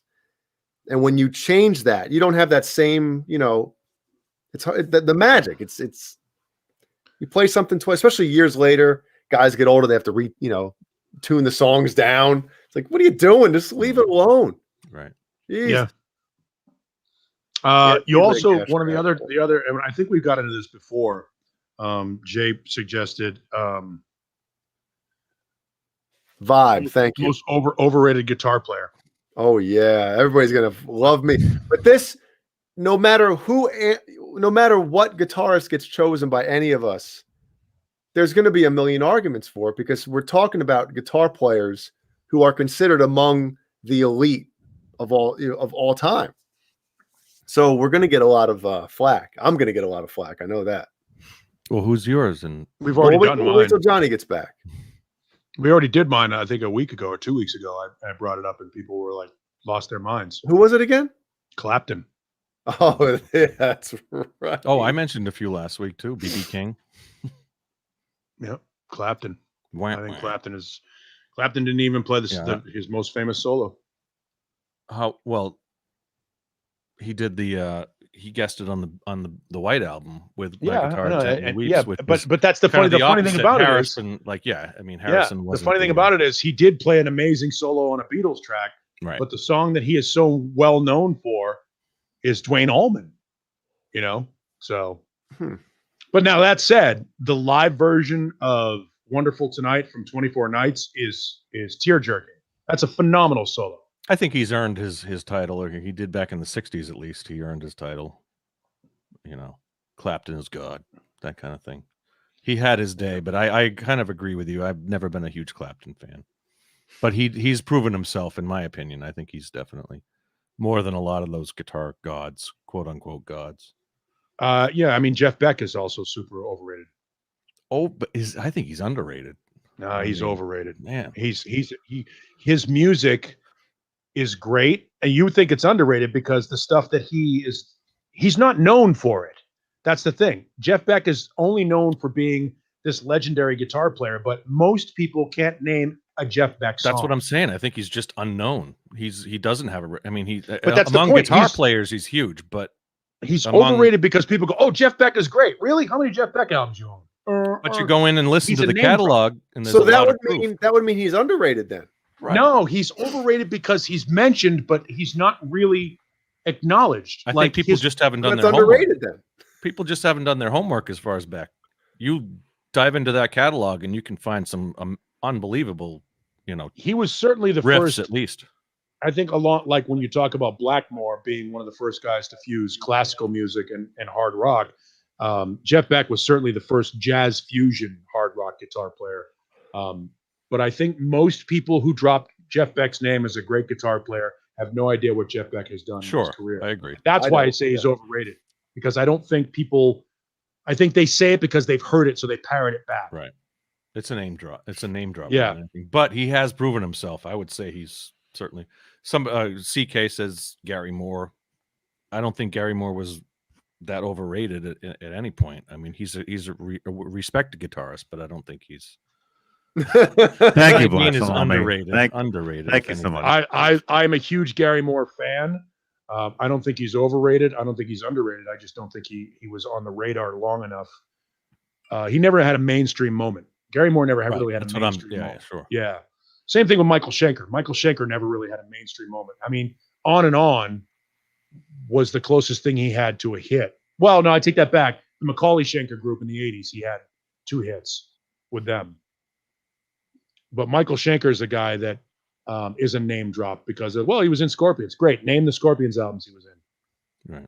Most people don't know. Was he on Rudolph the hits? Was he on? Yeah, Rudolph was the one on. Rudolph Schenker is the one that everybody knows, and the Scorpions didn't become all that. Scorpions didn't become popular in the mainstream until Matthias joined the band. That's like saying Dennis Stratton in Iron Maiden. What? Right. Mark Knopfler. I love Mark Knopfler. Mark Knopfler, super underrated. Unbelievable guitarist. Yeah, and maybe the best finger picker in rock. Sure. He and Lindsey Buckingham. Pete Townsend, more of a great songwriter than a every time I hear those names, Brian May, Pete Townsend, I instantly a number of people. Phil Collins. It's so funny. God, man. It's instant. I think Lindsey Buckingham is great, man. Yeah, Lindsey Buckingham and Mark Knopfler might be the greatest finger pickers in rock history. Sure. They're amazing. Well, I mean musically, I like. No, Lindsey Buckingham's great. Yeah, his stuff with Fleetwood Mac, and then of course, I grew up on. A number of people, I grew up on Back to the Future. That's how I discovered Van Halen, through Back to the Future, right? That's how I discovered Lindsey Buckingham, because he had a song on that soundtrack. On Back to the Future, which song was that? Yeah, it was called He had a solo song on Back to the Future soundtrack? Yeah. Wow. I want to say Time Bomb Town. I'm sure I'd recognize it. In the chat, what was it? Was it instrumental? No, he sang. Yeah, it was a good song. Lindsey Buckingham is responsible for Fleetwood Mac being as big as they are. I mean, Peter Green was a great guitar player, but other than Black Magic Woman, they didn't really have that. And oh well. Yeah, nobody remembers that version. That's my point. When Lindsey Buckingham and Stevie Nicks joined Fleetwood Mac, chemistry. Mm-hmm. Boom. Huge. Lindsey Buckingham wrote those big hits. On and off. Bass drum. Sorry? Boom, like Keith Moon's bass drum. Yeah. Oh, gosh. Keith Moon, overrated. Still Keith Boom. Yeah, Keith Boom. Keith Boom. I love The Who, but I would say Keith Moon's overrated. Oh, he's definitely overrated. Oh, but he's a character, man. Yeah, exactly. Yeah. Oh, no, The Who for that band. The Who is The Who is again a great example of chemistry. Outside of the guitar solo at the beginning of Eminence Front, I wouldn't say that Pete Townsend is a great solo player, but certainly his songwriting and his producing and his structure is on par with Jimmy Page. I mean, he wrote, he understands how to get the best out of Daltrey and that rhythm section. I mean, The Who, I've talked about this before, super underrated band. Wish they were bigger than they are. They're still massive. I wish they were bigger. Yeah. Because you go back and you listen to some of that stuff and it's just amazing. I'm sure they're not complaining with all the money they made off all the CSI shows and all that stuff. Every goddamn show. They didn't make any money, but that's one of the history of The Who says they didn't. They did their 1989 tour because Entwistle was broke. Yep. That's why they did that tour. It's because they made money, but they made some crappy deals along the way, just like any of those bands. And some of those records, we talk about. Who's Next is to me one of the 3 greatest rock albums of all time. It's almost unassailable. I would put it in the top 3. That's how good I think that record is. But then things like Quadrophenia and the Who by Numbers, those are things that were so self-indulgent. The masses, they're greater in legend than they were in reality at the time. I think Quadrophenia is the best album. People weren't ready for that. It was so deep. The idea of concept albums, the fact that you do one, Tommy, okay, that's great. Now another one, and then another one. Tommy. That's the thing is Pete was so self-indulgent and jumping into all these concept albums after concept album. People were like, give us another Who's Next. Well, Who's Next started as a concept album. Right, I know. But Lifehouse. But because it wasn't Lifehouse, because it became this amazing arena rock masterpiece, that became almost like, we talk about certain bands like Extreme who wrote More Than Words, completely unrepresentative of what that band is. Right. As great as Who's Next is, that's not something that Pete Townsend wanted to be defined by. He wanted to be defined by something so much more. And because of that, they released these self-indulgent records that didn't really resonate at the time. And now, looking back on them, you go, my God, this is as good as Dark Side of the Moon. This is as good as The Wall. The Who's always been my number 2. Van Halen and The Who were my top 2. I think The Who and the Kinks are 2 of the most underrated bands in the history of music. As big as they are, as big as The Who is, I still think they're underrated. Yeah. I like Van Halen's versions of the Who song and the Kinks songs better than the originals. Man, yeah. And the Who and the Kinks are also pre-punk. Those are bands that created punk. The Who and the Kinks were playing punk before there was punk. Mm-hmm. The Who and the Kinks. The Kinks are phenomenal. Certainly kind of an underrated band for the influence that they've had on rock as a whole. Too English. That's the same. They have the same thing in common with the Who. Too English. I think. Let's get back to the guitarist here. Come on. My overrated guitar player, and this is by a mile. It's Randy Rhodes, man. I think Randy Rhodes is overrated as well. He was so sloppy as a rhythm player that whenever I listen to like that era of Ozzy, I'm like, oh my God, listen to that. I mean, he had shitty tone. His tone was not. His tone was very abrasive. Yeah. But it just his playing, like it was very just, playing ahead of the beat and just sloppy. Now I'm with you. I think Randy Rhodes is also overrated, and I get a lot of shit for it. Oh, yeah. And that's fine. I mean, everybody has their own opinion about things. Remember the first 2 Quiet Riot albums Randy Rhodes wrote, and they were awful. Mm-hmm. They're so awful, they still haven't been released in this country. Yeah. That's how awful they were. It wasn't until Bob Daisley started writing great songs for Ozzy that Randy got the credit for what Bob Daisley did. Mm-hmm. Yeah. Well, Randy and Ed had certainly crossed paths a lot, and I'm sure Ed probably influenced Randy a bit. I mean, I think Quiet Riot probably. Of course, they had an album before Van Halen 1, right? They were a bigger band in 1977. Yes. Or when was the first Quiet Riot? Yes, Quiet Riot had 2 albums out in the 70s, late 70s. Right. And Van Halen was opening for them at some point, and I think they switched probably in 70. They went back and forth, I would think, at that time. Before those Van first Halen 2 broke. Quiet Riot albums are awful. UFO, Quiet Riot, and Van Halen were and what? Yeah, I guess those were like the 3 LA bands at that time that were. UFO wasn't an LA band; they're an English band. 77. But certainly touring. I mean, Van Halen opening for them. That was like their opening slot. They opened for UFO all the time in those days. Oh, at that ballroom, right? Was it Golden West? Golden West Ballroom, I think, is where they did those shows. Yeah. Mm-hmm. Right, John Beale? Yes. Vista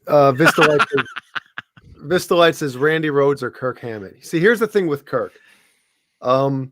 I'll take Randy over. I think guitar players know that Kirk isn't the amazing guitar god that the general metal population thinks that Kirk is. And you're a fan too. Oh, I love Metallica.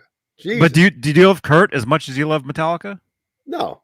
I mean, is he? I knew Kirk wasn't. He's good. But would you replace him? Would you replace him with Metallica with somebody else? Oh man, that's tough. That's a great question. There's just something about. Don't ruin it, John Beale. Everything. The image is perfect with that band. He fits the image of that group, like in their heyday. That's tough. That's you tough. say Randy or Kirk. I mean, Kirk has the catalog. Kirk has decades of hits. Yeah, that's the other thing. The Randy Rhodes book is unfinished, and that was a great. Death was a great career move for him. Right. No, I'm not saying it to be disrespectful. You did this before. You said something like that before. Yes, it's you're legend. When you die, you can never suck. But it's not a career move, Paul. No, I don't think death is ever a career move. I think everybody understands what Paul meant. Certainly, I agree. That's the thing. It was the best thing to happen to his career. Sure. Because he became legend after that. We don't know. Look, people, we've talked about this before. Wow. Randy was going to leave Ozzy's band. He was going to leave, and we don't know what would have happened after that. So what happened? His life is cut short prematurely, and we never get to see him fail. I think he was going to go back to teaching, wasn't he? Yeah, he was done. My friend Margaret, on the show, she's a huge Randy fanatic. Who says he was done, though? And I think she was saying he was going to go back. Well, I think I'd heard he was going to go back and teach and do other between stuff, albums, between tours, and do classical stuff. And no, I think he's going to leave Ozzy's band. No. I think he wanted to be more of a classical musician than a rock star. I think. Maybe. I don't know. And yes, Kirk Hammett got worse after he got lessons from Satriani, I think. Well, that's the thing that I think that gives Kirk the unnatural lift, is people assume that because he's studied under Satriani, he's a good guitar player. Yeah, I think that's player. I wouldn't say he's not a great guitar player. He's an accomplished guitar player, Kirk. Well, he's wrote some of the greatest heavy metal solos. I mean, there's like three of them, three or four of them that are off the charts great. Maybe even 5 or 6. Sure. Or 7. Or maybe 7, Johnny. Number of tracks. But there's also some. That's the thing. Like, there's only a handful of solos. I mean, I'm talking about Kill 'Em All through the Black Album. I'm not talking about anything after that. I think Kirk Hammett has proved himself as a great guitarist. But I don't think he's great. I think he's a very good guitar player. Yeah, I think he's great for that band. I think he fits the bill. I don't think of him as being a great guitar player, like in the category of a Van Halen, a Vai, a Blackmore. I don't put Kirk Hammett in that at all. I think he's the right guy for the job in that band. And I don't think of anybody in Metallica as being virtuoso. Certainly not Lars. But it works. But again, chemistry. That's a chemistry thing.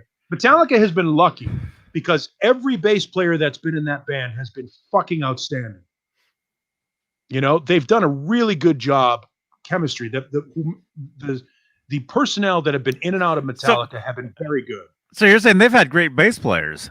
They need to get better guitar players and drummers now, right? Well, no, because that time frame from like 85 to like 91, there wasn't a rhythm guitar player on the planet that could touch Hetfield.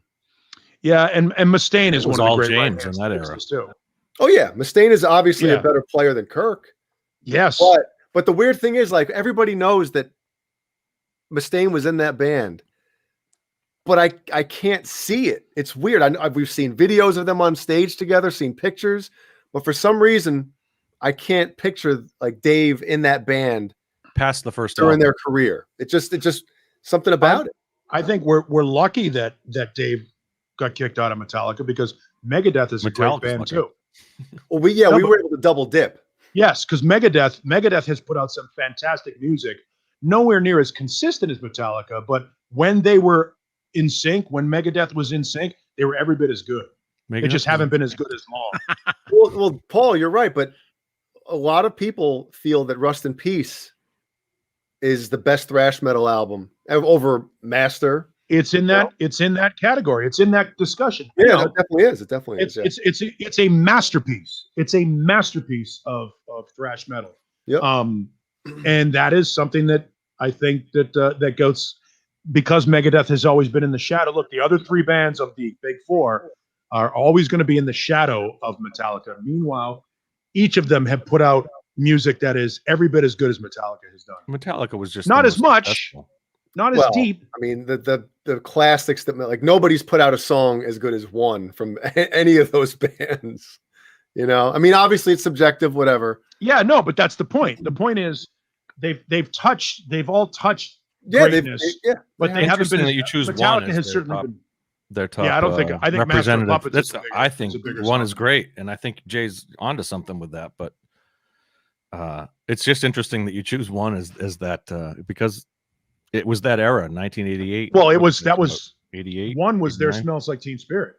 Yeah, One their breakthrough. One is responsible for thrash. Nobody really talks mainstream. about this, and Metallica hasn't done it before, and maybe they dabbled in it, probably whatever for certain shit later in the career, but the whole, the heavy part in one, the syncopated guitar with the kick drum, people don't realize like that started a whole, metal after that band started doing that syncopated fat, type of thing. For any song off that album to be a hit was because Justice was such a kind of departure, or such a it was a prog rock record.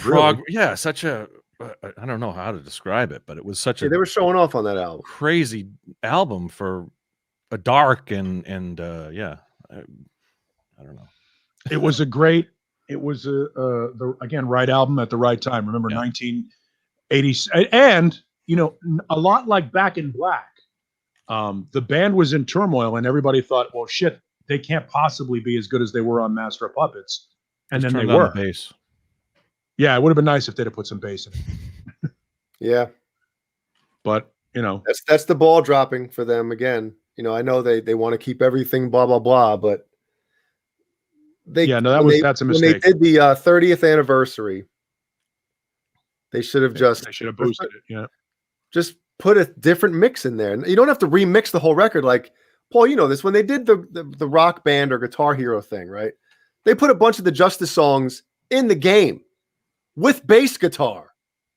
So, and I know that one of the producers or engineers said something about, the master tapes, they're probably all, because they were edited and, cut and taped and all this stuff.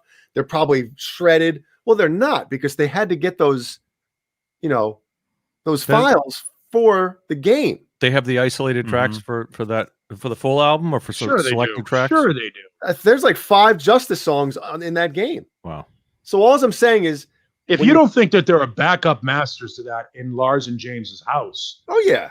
I mean, they absolutely have. And nobody makes one copy. Like they said, well, there's one master. Bullshit. You make duplicates. You have a master, and then you have 3 reference copies in a vault somewhere else. In case the tape fucking deteriorates or gets or breaks on the reel. You got to have something as a backup. They've got backups to that shit. And there's an interview with either Bob Rock or James Hetfield. I guess it was probably during the Black Album, time.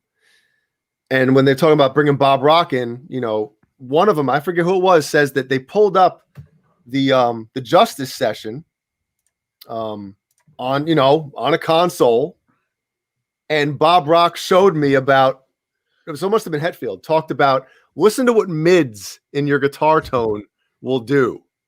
And he was, so they had everything back then too. So I'm sure that they, like you said, they made copies, especially when everything went digital. They probably got their whole library, backed everything up. And all they'd have to do is literally, they'd put those sessions on the board and everything would recall to the proper everything. Yeah. Back to the proper mix. That's on the Black Album. They do a Black Album classic albums thing. Yes. And they show the automated board. Yeah. And then they solo some of the tracks. Yep. I remember they soloed Jason's bass track on Wherever I May Roam. The crack. Oh, no. Yeah. Was it Wherever I May Roam? Yeah, with the crack. Yeah. And that the low bass with the thunderous reverb on it. Yeah.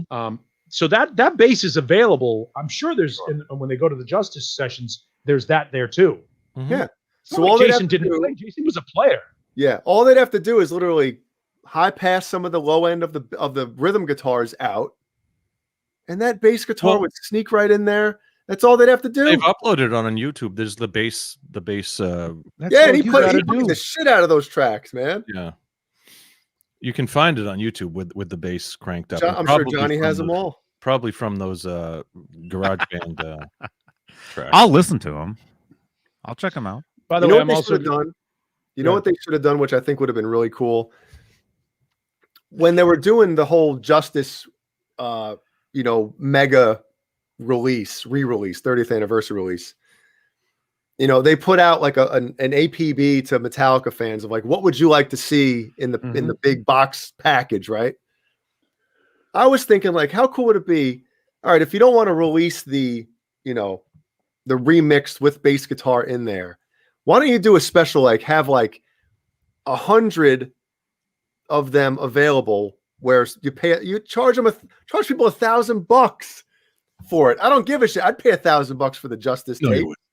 You know, here's the thing, Jay, you may or may not be aware of this. There remix it yourself type of thing, you know? There was a release. I think I might have it. I might actually have it. Joe Perry put out a record that had a second disc on it. And on that second disc were isolated tracks. And there was software that allowed you to make your own mix of the album. Peter Gabriel did that back in the 80s. Yeah. So there was an opportunity to do that. If Metallica had done that, it would have been interesting for them to have fan mixes and then put them up on their website in their vault, because Metallica, you know, for all the things we want to slam those guys for, remember when they said when they have control over their own masters, they would give away a lot of free music. If you go to Metallica's website, there are fucking live shows after live show after live show that you can download for free. That band gives away a shitload of their music. So Grateful Dead style. Yeah, they followed through on that for all the things that everybody wanted to motherfuck Lars. First of all, he was right, and because look at the record industry now. And secondly, they followed through and said, when we control it, we will give it to you. Because we know we're rich. We don't need the money, blah, blah, blah. You guys want to be fans? Here it is for free. Kids are rich. We don't have to worry about it. So they gave away a shitload of music for free. It would have been great if they had given you an opportunity to do the fan mixes of the Justice record and put it. Gee, if Lars or James is watching the show, you're welcome. It's a gift. Never. That would have been a cool thing, and you know, fans would have. I mean, there would have been thousands of entries to do that. It would have been really a cool thing. Yeah, but the problem is, I'm almost happy they didn't remix it, because they're the guy that they actually. What's weird, Paul, and Johnny and John, they actually, for this deluxe box set or whatever, they remixed. Hang on. They remixed the Are you Nesdalling? concert. What? He's Nesdalling. Oh, where's my hoodie? They remixed the live concert from Seattle '88. It was almost like a slap in the face. So you remixed a live concert that didn't need to be remixed. 89, Jay. Yeah, the concert's 89. You're right. It's a it is an interesting thing with that band, because we just 40 minutes ago we're talking about how much I hate Candy. Bands. How many bands go and re-record their first, their album. That you use Twisted Sister, I use Kiss, and now we're talking about Metallica should have done that. Yeah. I'd pay money to remix that, man. Oh my god! Imagine if you had access to all 24 tracks or however many tracks it must have had at least 24 for that. Well, you said there was something available where they had all the stems, right? Well, you were talking about GarageBand, where you probably only had bass guitar, vocals, drums, that kind of stuff. No, you said Metallica had or what was that? Paul, he said there was a second CD. That was somebody else, I guess. No, there was Joe Perry that did that. Joe Perry, okay. Yeah, Joe Perry did it where you could remix the record. I forget which album it is. I'll go look for it. But it was one of those enhanced CDs that gives you a chance few to of those. remix. Yeah. Aerosmith has done it too, I think, on one of their records. I remember Peter Gabriel. That's the one I remember. I was gonna say though, anything Metallica that you would redo, you'd get flagged left and right for putting it anywhere. If you sold it to the fans or something, or had a link in the. Well, that's even worse. No. I mean, if any like, let's say if Jay got a hold of the stems from the GarageBand stuff, did a mix, you can't upload it somewhere. Right. Oh no, they're already on. They're on YouTube. It would get taken down. There are mixes it gets taken down. It gets flagged probably, but I don't know if I've had Yeah, I don't think it's taken down, flagged on YouTube. Just don't upload it to Napster. That's where it really gets taken down. Is Napster still a thing? Probably. It was for a while. It was almost like the Apple Store. It was a store. Well, you would know, Jay, because your Gizmochi record would be available on Napster. There's no now. By the way, that reminds me. I saw on YouTube somebody uploaded your entire album. Do you know about this? Or is that, are you behind that? There's some channel where the entire new Gizmochi record is uploaded and it has like thousands of hits. Wow. Do you know about this? No, I don't. Okay, I'll send this to you. I saw it the other day and I thought about you. Take it down. Oh, thanks, Johnny. Oh my gosh. And Black Salami, that dude's crazy, man. How do I have it taken down? I don't know what you're talking about. Does it matter? Because we still get the royalties, right? Dude's a weirdo. As long as people don't digitally record it. If you do, if it has, where did I see it? Let's find it. Let me find it. Yeah, I was scrolling, or stuff gets suggested, and how you spell Gizmochi? Jizz. Really? It's right there on the screen. BZK is the channel name. Do you know about that? Is that BZK? Bozique? Is that Bozique? No. Oh. We love BZK Gizmochi, full album, 1.4K views 3 weeks ago. Dude, really? That's money out of Jay's pocket. Son of a frick. Get on that. Any negative comments, please?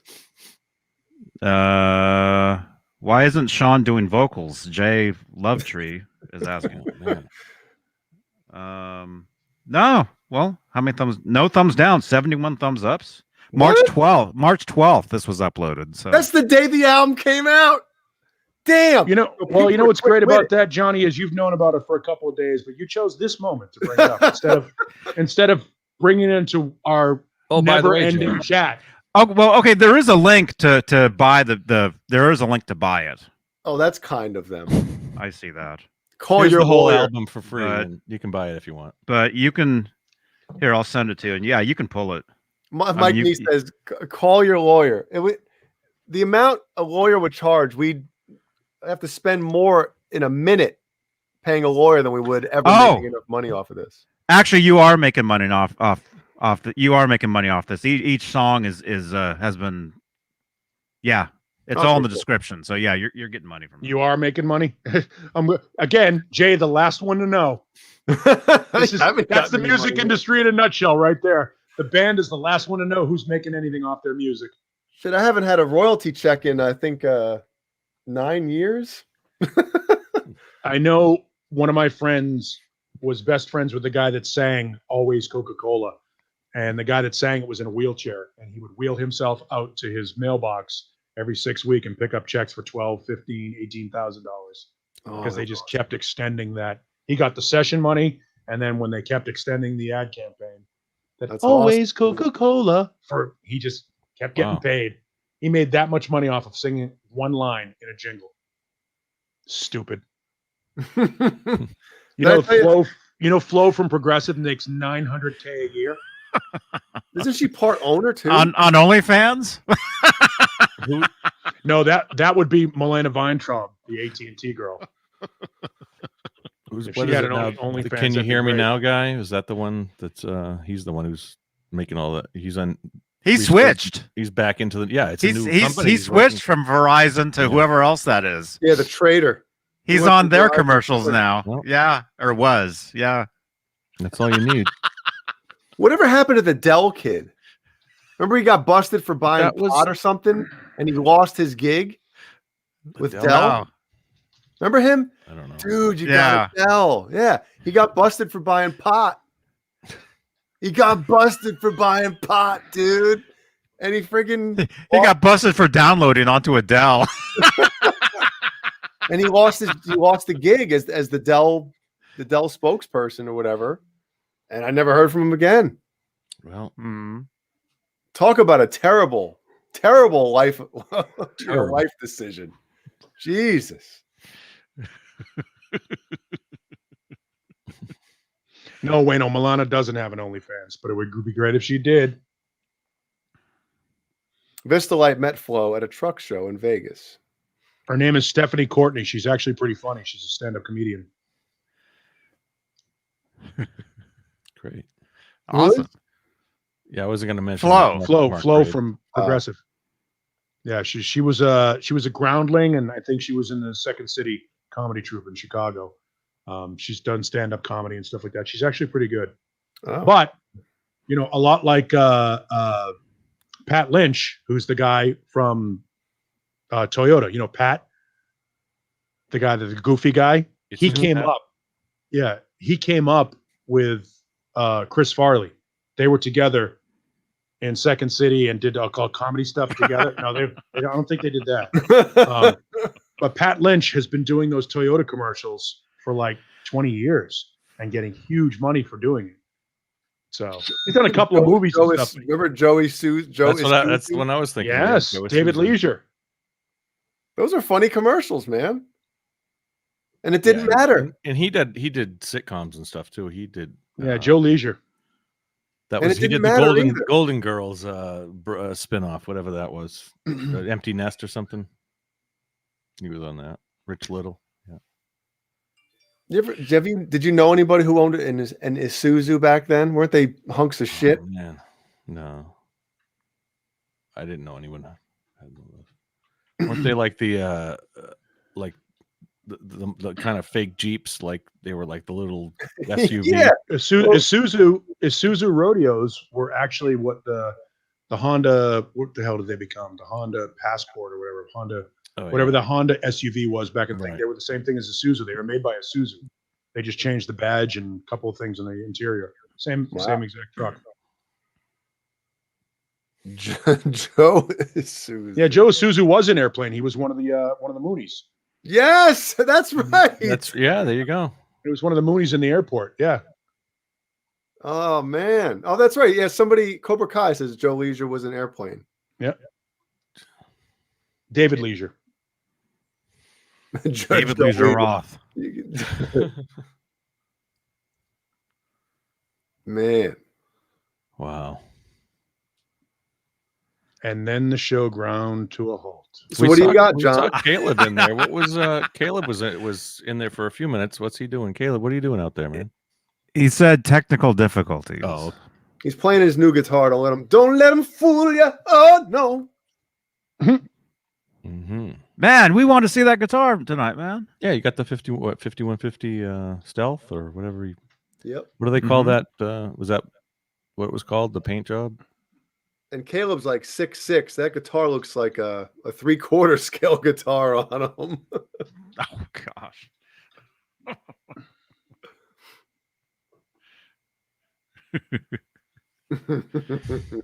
Wow. Yeah, those are cool guitars, man. Mm-hmm. I haven't, since there was no physical NAMM this year, I haven't played one of those with the switch on it, but the other ones I've played. And they're good. Yeah, the yawning. Yeah, Johnny, what's up with your Wolfgangs? Miles asks. My what? My Wolfgang. You got it repaired, didn't you? This one? The neck has been. It's in the process of being repaired. Like it's been glued. You haven't gotten it back yet? No, not yet. But when I do, we'll talk about it, and it'll be awesome. But this one here is going to be repaired at some point very soon.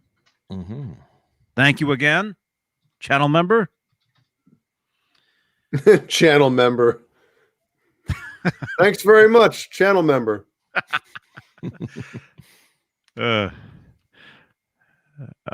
What? Somebody pick up a guitar and wail out a quick solo. Tommy is saying. No. Who has my guitar has no strings on it, so I can't. I don't want to. John BL, play us a solo, quick. What is it? That's got nothing on it either, huh? Yeah, that's my. Still in the process of being completed. My Kramer, $50 Kramer. And I'm pretty fried right now, so I ain't playing shit. My hands are numb. What about that other one? They're numb. What about that striped one there on the bed? I can't play. I don't know how to play that. I don't know how to play that. I can strum it. Just make some noise. Is it in tune? Not really. Ooh, I don't know why it's not in tune. A little sharp. Yeah,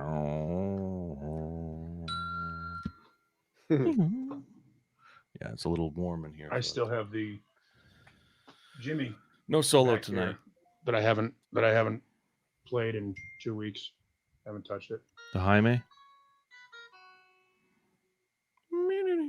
And that's it. That's all you got. That's it.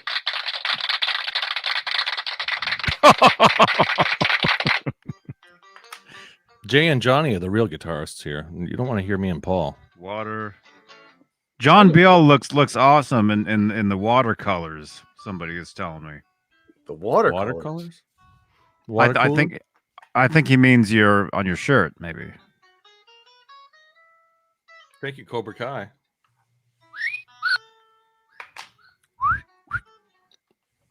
Yep, the Jimmy Blackmore. It's Jimi Hendrix with the Blackmore Seymour Duncans in it.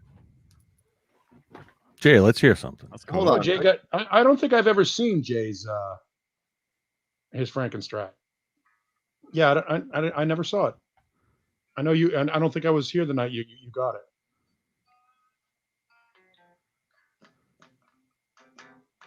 Wow. I can't even figure out which way to clip it right now. I'm so ripped. Hold on, I gotta tune it up. That reminds me. Oh, I still have the audio only turned on? Did John Beale disappear? Yeah, I've got some other show that we did. I had audio only. That reminds me, I've got a premiere happening at midnight Pacific, 3 a.m. Eastern. So we're gonna stop right at the actual end of the hour, and then send everybody over to a premiere video that I filmed earlier today. I did a review on a guitar wireless system. So, and it's awesome. So don't leave this video at the end, because you'll be transported magically to another video. And don't leave now either. Please. Okay, somebody's been texting. I've been getting a lot of text, even though I haven't showed the number because there's not enough people to have the number on the screen here tonight. Been getting a lot of text messages. Sherman. Oh, that's cool, man. Here, I'll show this. And Sherman, thank you for the stars on Facebook too, man. Thank you.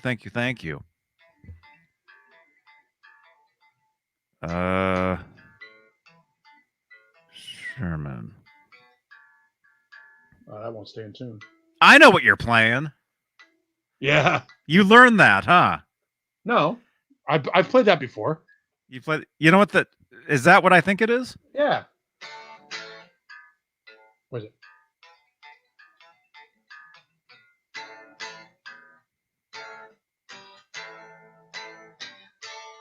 Oh, is that a song?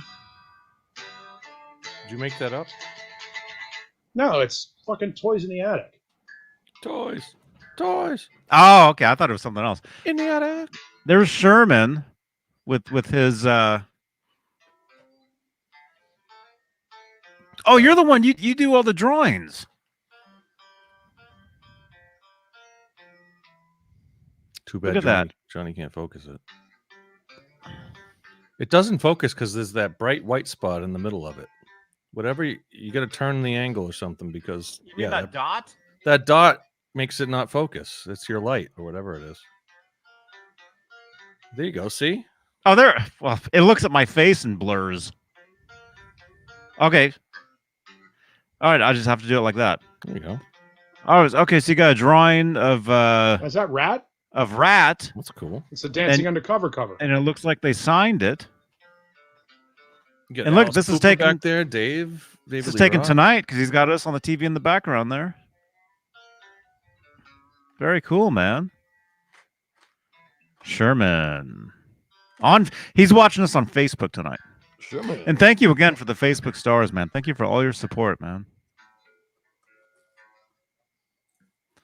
That's awesome. Old school Rat is what it says. Okay, that one. I'll show another one. Keith says he just finished off a bag of Twizzlers. Needs Swedish fish now or more dark chocolate raisins. Fish. Wow. Are we doing a treat stream? Is that what he's looking for? Is it a treat stream? We just had a few M&Ms. Those are good stuff. Yeah, couple blue. You got him. I'm gonna say,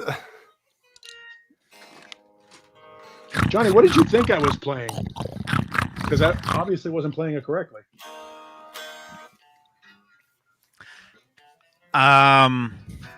Once we're done, I'll tell you.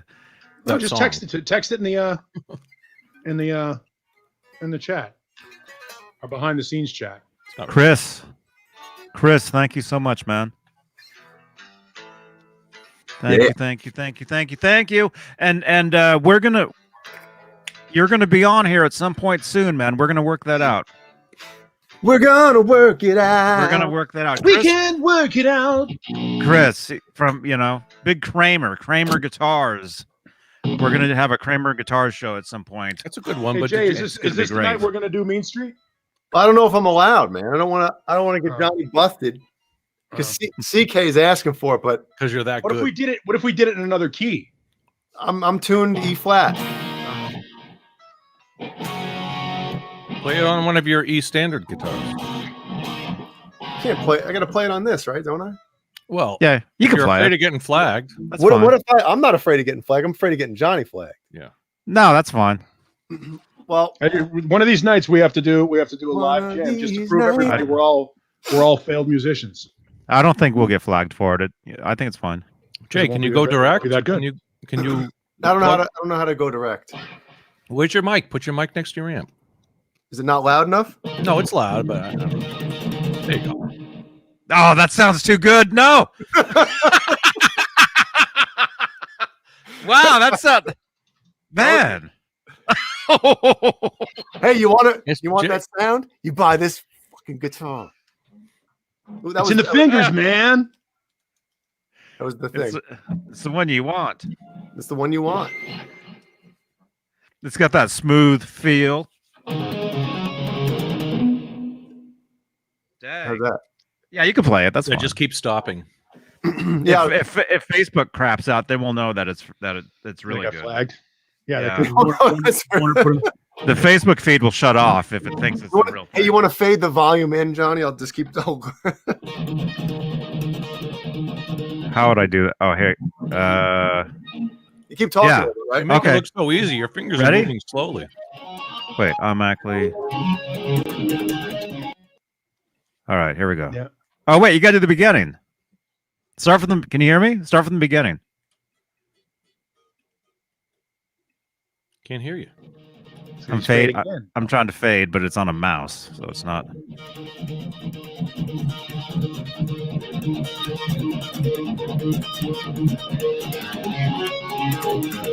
Ah! Oh!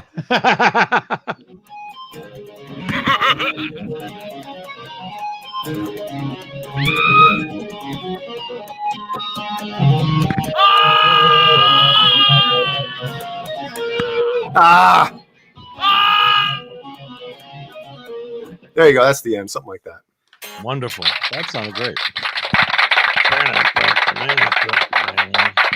Banana bump. But don't. It's been a while since I played that on here. Been a while. There you go. Renus Pinkle says, "Great job." Thank He you. rarely says anything positive on here. so it was either really bad or Or April Fools. Rena said something recently. I couldn't stop laughing. I forget what it was. I couldn't stop. It was something somewhere. Thanks for watching, Renus. Thank you. And also that intro part is easier to play on a guitar that has kind of high action. You think? Yeah. You mean higher?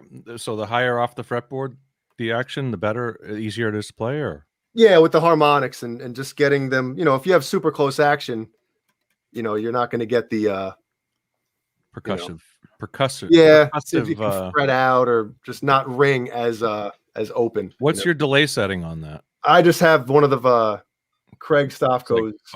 It might be. I think I have the Judgment Day preset right now. Ed probably used a standard delay setting on most of his, at least on album to album. He used probably a standard phaser / delay. He never changed it live. So whenever, like the Unchained phaser was pretty much standard. Like what was that, 9 o'clock or something like that? Well, it wasn't an Unchained phaser, John Bill. Flanger. I thought it was a phaser on Unchained. It was a flanger on Unchained. It's a flanger. It's the MXR. Hear about it later was the flanger too. It's the same flanger. Oh, okay. Same thing. Yeah.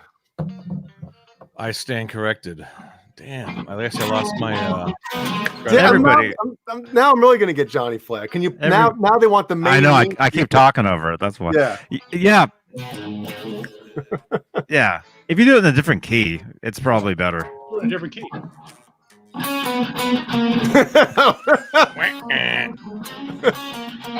If you play it backwards.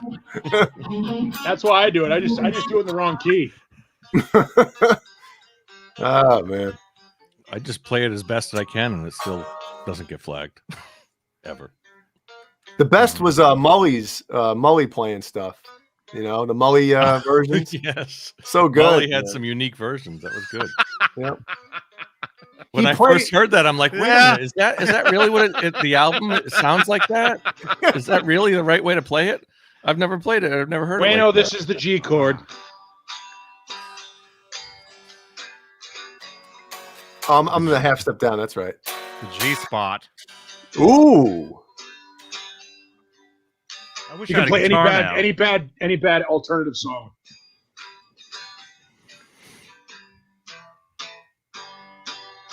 Just fucking play anything in minor. Then you smash it. Now. Then you have to say, and I'm really bummed out. Y'all. Yeah. John Moronic? What? CK, I live north of Boston. He's been asking that all night. Yes. North of Boston, yeah. Paul grew up in Boston. And, grew up in I live in just north of Boston, Merrimack Valley. Merrimack Valley. I worked for a radio station in Western Massachusetts that their positioning statement, you know how your station is like the Real Rock or the Eagle or the Southern California's best rock, whatever you want to call it. This one was called Renaissance Rock for the Pioneer Valley. What the fuck does that mean? Pioneer Valley? Pioneer Valley's out there by Amherst. Like the Berkshire Valley? Where's that? Berkshire's that area. Amherst is 115 Rob miles Johnson, western. kind of little. Yeah, Rob Johnson. Rob Johnson. Oh my goodness. I need to get a cowbell. I should get a cowbell. We should all get tambourines. We all need cowbells. Tambourines and cowbells, definitely. Yeah. I should have my Alesis up and running. I got to plug that in someday and get that. Look what John Moronic just got. Sorry, John Biel. Oh. Wow. With the properly reversed humbuckers too. Is that what? That's how they came. That's how they came. That's how they actually came. Well, properly. Is that an actual? Oh, it's an EX. Mm. Nice looking front. Is it John Moronic? Is that an EX? That's an EX. Let me get you flagged with this one too. There you go.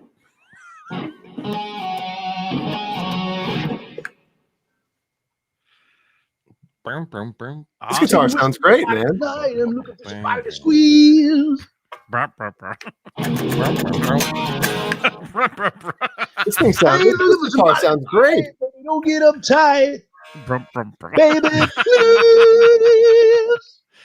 Yeah, it is an one EX. of the best deep Van Halen tracks right there. Baby, please. I forgot the fucking words. Was that? Yeah, that's the one he always forgot the words on, right? Yeah, always forgot the words to it. Yeah, I don't know how that happens. Just couldn't seem to get it right. I forgot the fucking words. Listen to my battery, Jay. Wait. Ooh. Wait, Johnny's kind of a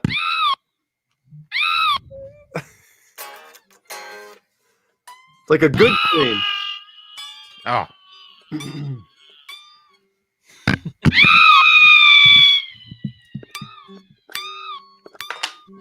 Oh yeah.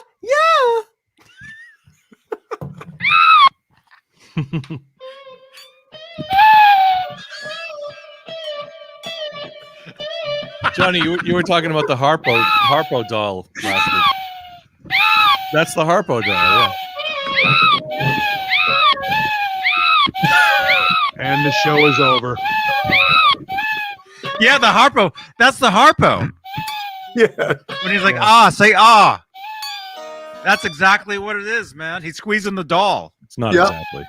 That's a yes. It's a little different. We'll find it. I sent it to you, Johnny. We'll put it in the Discord. Oh, you found it? I sent it to you on the messenger. Well, you know, I have that. I have it on DVD. I do have it on the DVD. I got another DVD this week, actually, too. Wait a minute. Have you seen this? Yes, 200 Motel, little Zappa. Yep. Really, for the deep fans, nothing. For the DVD. Really not. Really not great. The Dave. Starring Keith Moon and Frank Zappa. Keith Boom. Keith Boom.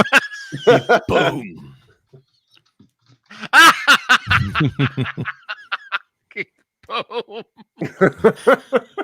I'm sure we're not the first to think of that. Yeah, we are. We're first forever. Keith Boom. I've never heard it. No, I haven't either. Especially after that Smothers Brothers. Keith Boom. Smothers Brothers. Keith Doom. Oh, that's funny. Johnny is overtired now. Do not remove. No, I'm not tired at all. He's got the giggles. Yes, Ringo was in 200 Motels. Did I say Ringo or Keith Moon? Yeah, I think it was Ringo. Ringo. Not Johnny Ringo. I like Johnny Ringo more than Ringo Starr. I'm your Huckleberry. We love you, Ringo. One of the most underrated drummers. If you say so. No, Ringo's proved himself a number of times. Has he? Yeah, yes.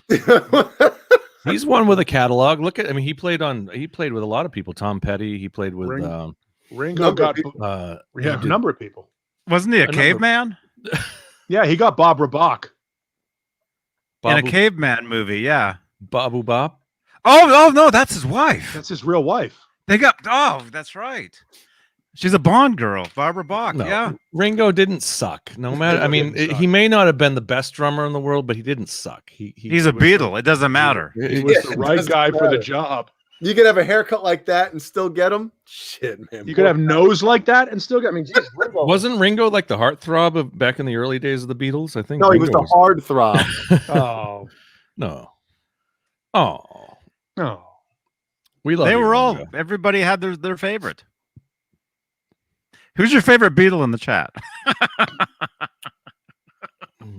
Alive or dead? Paul. I like Paul. Paul was he was a great George songwriter. Harrison. I think Paul was the nicest one. He had a really nice voice. George Harrison, because he wrote the best song that the Beatles ever wrote. George Harrison was certainly the best instrumentalist. Wait a minute. He wrote the best song that the Beatles had. What are you talking about? Which song? My Guitar Gently Weeps, man. That's Come on. not the best Clapton Beatles. had to convince them to record that song. Well, it's a great song, but certainly not. That's not their best song, though. Oh, I love that song. I don't think so. It's a good song, but I'm not a big Beatles guy. You guys know that. Yeah. I shouldn't even say that because now the show is going to be 7 hours long. Day in the Life, or Sgt. Pepper. I mean, intro with the reprise and then Day in the Life is probably my favorite. Hey, stuff. I mean, did they have any clue what was going to happen when they came over here the first time? Oh, in '64. You don't think so? No. I mean, you can't anticipate what that was. I mean, they were everything. That was their big break. They were the first boy band. They were the first prog band. They wrote some of the first metal. They did so many things before everybody else. And I mean, again, going back to what we said about Linkin Park, it was a combination of talent and timing. Nobody had ever, there was music before the Beatles and then everything since. You can't argue. And they have been the measuring stick since then. They're just innovativeness. Just unbelievable shit. I mean, Ticket to Ride, the melody in that song is silly. Just the layering and the melody and the vocal and the harmonies and the guitar. Guys, yeah, the guitar part in that song, yes, is awesome. Yeah, yeah. They were so good, and technology didn't favor them. You couldn't hide. At that point, they were 4-track recordings. They pushed the technology so that's far. My point. I mean, Sgt. Pepper 4-track. They hooked up a bunch of machines together. Yeah, they put things in series. I mean, that was when they first came. were they the first daisy chain they had for that? One of Sgt. Pepper. Yeah, they were using those things all piled together, yes, and ping-ponging back and forth. Listen to the quality of it. My God. And it still sounds fantastic. I mean, their records hold up. Things like Norwegian Wood and Paperback Writer and Taxman. I mean, Jesus. Did you guys going back to Van Halen? You just don't know it. CK, we're gonna talk about Van Halen. They've been everywhere. Did you guys ever see the video of Sammy started singing? What was the song? The title you just said, Paul? Norwegian Wood. Norwegian Wood. Norwegian Wood. There's a live video. I think Jay's seen it. Maybe I sent it to you. There's a live video of Van Halen. I want to say 1991, 92-ish. And Sammy, like, I forget where they are, but the entire crowd is singing the guitar part to that song. And Eddie's trying to figure it out on the fly. Yeah. He's trying to figure it out. And Sammy's singing it.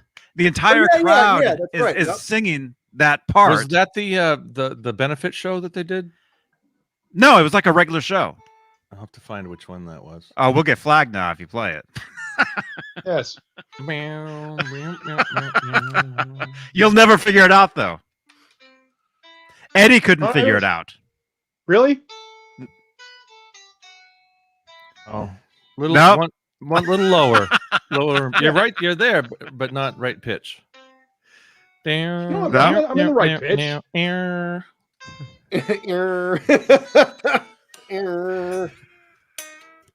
Actually, I played it on here. I played it. Where's mine? Grab it. Grab your guitar with no strings, Johnny. It's got to be like a G? It's G. It's got to be G. Yes. You got to hit the G spot. Ooh, that's 2 of them. What was I searching for? Oh, Norwegian Wood. Here you go, Johnny. You got it.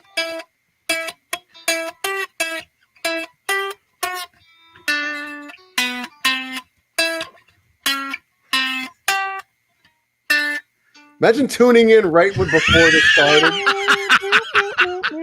Well, I'm not even playing the guitar right. I'm trying to play in the key that he's in. And then it goes lower. The keys keeps changing. That's the tricky part. Looks like Oslo, Norway, Norwegian Wood. You see it? Yeah. During the second encore, you really got me. Eddie starts into Norwegian Wood by the Beatles. The Beatles.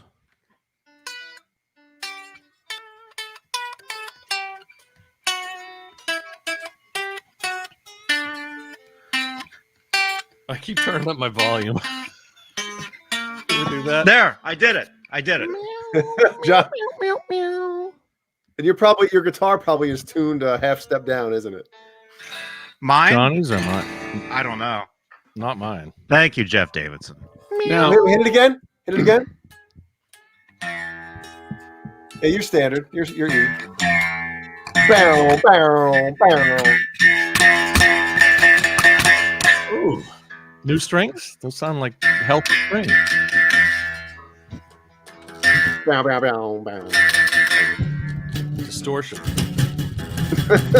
Oh my God. Bam. Bam. That sounds great, man. Oh, wait. Johnny, is that a carbon fiber? Fiber? There it is. The Mully version. The Mully. The Mully. For those of you that weren't around 3 years ago, our friend Mully would come in and do this.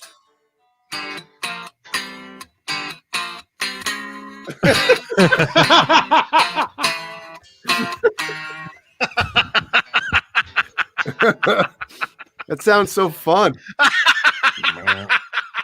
That's the way it should have been played. Yes. Yeah, they got it wrong. Yeah, they got. We love you, Molly. Hey, John. Wait. My cousin's leaving. He was just asking, what is all that gear blinking behind you? Where's your cousin?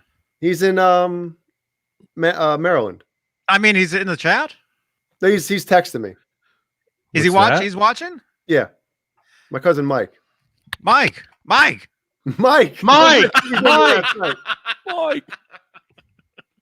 Dave. What's the gear? What's this stuff? We got what do you call that? Patch Bay. Wait. You might have to wait. Hold on. Hold up. He said beer and time is catching up. Y'all. You got first you have your power conditioner. Okay, power conditioner. Patch Bay. Wait. Does the layman know what a power conditioner is? A power just a power strip, basically. There you go. Big With some ass lights. power strip. You got some lights on it. I'm not looking. So you got Beck. You got a Patch Bay, which is just a routing, just different plug-in. What do you use all that for? Why do you have all that there? Basically for this. Yeah, because headphones. It's really about. I mean, wait. I don't really mix stuff. It's just wait a minute. Different sources and stuff. My voice is lighting up your thing. Yeah, and mine doesn't because mine's going through a different channel. I'm listening to. So point to the red one. Hey now. This is a BBE. Hey now. BBE. Hey, it's Sonic. Watch this. Sonic Maximizer. Watch this. It's the BBE. Hey, Jay. BBE. Look. Yeah. Hi, Jay. Hey, if you're talking robot, it's like the thing talking. Hey, Jay. Jay. You're like intelligence. What's this? Oh, EQ. So Phil Hendry was intelligence. I know. This is a compressor. You got to have a little compression on your YouTube audio. On your pants. This is EQ, 15 band stereo EQ. BBE Sonic Maximizer. If you haven't experienced the BBE, this is a great little. It makes everything sound better. That's all I can say. And then just a regular mixer. A mixer kid. It's mostly just. I mean, when I listen to concert DVDs or anything off you, I mean, day by day. So much of the audio is DVD. Terrible, and you just want to. You got to get that bass and get the guitar up where you want to hear it, and so I use the EQ a lot. That's about it, though. And the compressor for all your Grateful Dead bootlegs, exactly, or Van Halen bootlegs. You want to listen if you're going to listen to Us Festival, you want to mix that and make that sound as best you can because it's all low quality YouTube audio. So crank that bass up and crank the guitar up, and it sounds a lot better. And then the BBE makes it sound amazing. BBE, right? Who makes the BBE? It's so much easier with a BBE. Have any of you guys heard of the BBE? Use the BBE? It's just I don't know what it does. Yes, it's a common expander. Yeah, supposedly it delays frequencies by milliseconds, like it delays the frequency. You basically your ears hear every frequency like equally, but it's delayed enough that each one stands out, something like that. Somebody told me that years ago. I don't know if it's true. Pretty cool. But yeah, it's so that's my little, literally like it adds depth to the voice. It's like having it really is an EQ. It's essentially an EQ, but it's it just whatever. It's magic in my to me. It's just magic.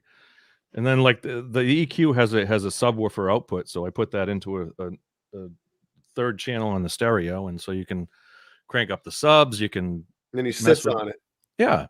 Oh, I need one of those. Yeah, I need one of those. What do they call them? Butt kickers. Yeah.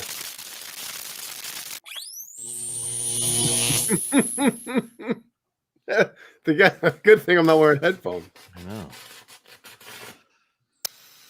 But I mean, that's just my preference with a lot of like the audio that you get from even DVDs or day. the stuff you get off online. Get the good audio from a DVD, right? You listen to Largo or listen to any of the Van Halen. Largo, and they're not only are they just mono, which you can't really fix unless you want to really get into it. Dude, you got mono? But you got to crank up the bass. You can't hear Michael, and you want to hear Ed's guitar as crisp and as loud as you can. So crank up some of the what frequency is that, Jay? What's a guitar? I'm having more fun doing this right now. Crank up my Les Paul in your face. Like your 1.5K or your 2. Oh my God, Johnny! This is fun right now doing this. Just focusing on isolating John, and just and mystery science theatering him for the whole time. Yeah, sure, whatever you want. I'm happy to be here for your amusement. So, well, we've only got everybody here for our amusement. I know we've only got 23 minutes left. No, time's so yeah. Let's finish on a strong note here. Is that a sparkler 4th of July? Man, got to get some sparklers for 4th of July. Oh.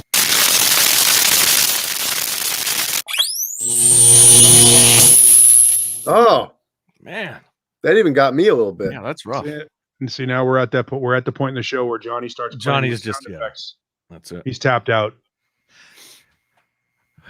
He's tapped out. He's tapped out. I have nothing to do with it. Tapped out. Oh, my battery. I got to plug in. Hey, Johnny, I just noticed something. Hold on, let me make sure here before I speak out of turn. Is there? I don't see an option for a super chat. Is there a reason for that?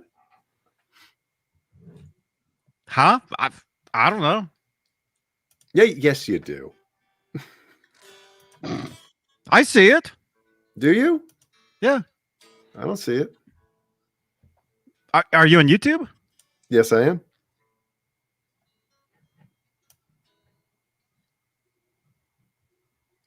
My battery's going away. My battery. Does anybody else see this option for a super chat?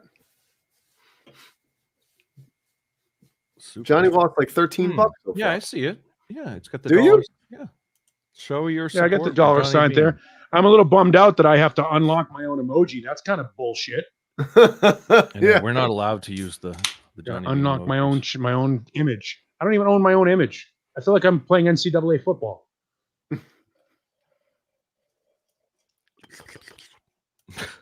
What was that? That's kind of like pouring. You probably can't hear it, so it was just only for my ears only. We heard it. So it wasn't for your ears only. Yeah, shit. Hey, it's a pirate flag. Ew. We can so see what the do emojis? we have to be off made by it through almost 3 the whole o'clock show. because Johnny's got the premiere. Is that what we're doing? Well, yeah. I'm gonna end the video right at 3 a.m. and then that gives us 2 minutes. Everybody, if you want to jump in and see the premiere that I did earlier? I did we're not going with you. You're just taking off and going solo. Rogue, if you will. So we got 20 minutes. Let's No, it's gonna magically drag everybody. It's gonna drag everybody over to it. Where is it? Oh, I've got it up there. It's this wireless. Yeah, the Lakido. Mike Rogers, yeah. Yeah, it's cool. Cool. It's really cool. Lakido. Rhymes with taquito. Ooh, I can go for some taquitos right now. Man, and when you mix like sour cream with Frank's hot sauce. Did I tell you what I did tonight? No, you did not tell me what you did tonight. I was telling John B.O. I posted pictures in the Discord. Don't make me go downstairs and get more food. No, my dinner tonight was Trader Joe's what do you call them, John B.O.? The wings. Oh. Wings. And who's that? Lemmy is not impressed by your wings.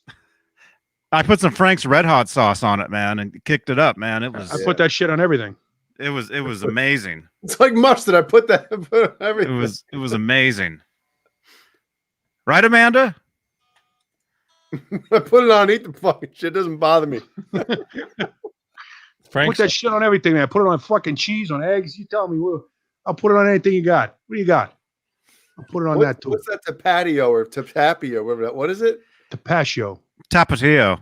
What is that? Tapatio. It's like it's another form of cayenne sauce. It's hot. So you doubled up. You doubled up on the diarrhea sauce. No, actually, the Tapatio didn't taste as good on it. The Frank's Red Hot was what it. You got to get yourself some Macalini's Tabasco is what you got to get. Macalini Tabasco, you get that out of it's made in New Iberia, Louisiana. Cajun. That's the stuff. That's the stuff. Tabasco, Macalini and Company. Well, the Frank's wing sauce is good, but not the extra hot one. Holy crap! There's one called Frank's Red Hotter, but you have to get that from like a restaurant supply store. Yeah, they sell that right next to the. It's on the shelf right next to the Pepto. You don't need Frank's is perfect. Like it's hot and it's tasty as hell. Frank's, you take Frank's, a quarter stick of butter, some black pepper, quarter stick of dynamite, quarter stick of dynamite, some black pepper, fresh ground vinegar, black pepper, little vinegar, and a little bit of vinegar, and some Frank's Red Hot, and that's your buffalo wing sauce. Perfect. Man, now I want food now. Son of a gun! I got leftover shepherd's pie. Oh, I got leftover ham and cheesy potato. So shepherd's pie. All I think about when I hear the word or the name shepherd's pie is dog shit. Just like if it's made right, just unloading in the toilet. I did something. No corn in your shepherd's pie though. I did something nice for my on-air partner. He turned 60. 2 weeks ago, and we basically set him up. His wife and I worked out to call some of his childhood friends, one of which is Dee Snider's brother. And we had these guys all call in on the show and sort of fuck with my partner. So as a way to say thank you, she baked me a fucking shepherd's pie and gave it to me last week. I'm like, oh, that's just so good. And it's like, for those that have never had shepherd's pie, it's, beef and gravy and mashed potatoes and vegetables, carrots, and whatever you want to put in the green beans, whatever. And you eat that, a small bowl of it, and it's like pouring mortar down your throat. It's so heavy. Mm-hmm. It's just so exhausting. So good. And then you gassed them out on the air, didn't you? No. You guys never fart like in the middle of you guys shooting the shit. You guys never rip one and like. That's what the mute button's for. No, but I'm talking about smelling. How far are you guys away in the studio? 6-8 feet. He's on the other side of the board. I run the board. I run all the sound.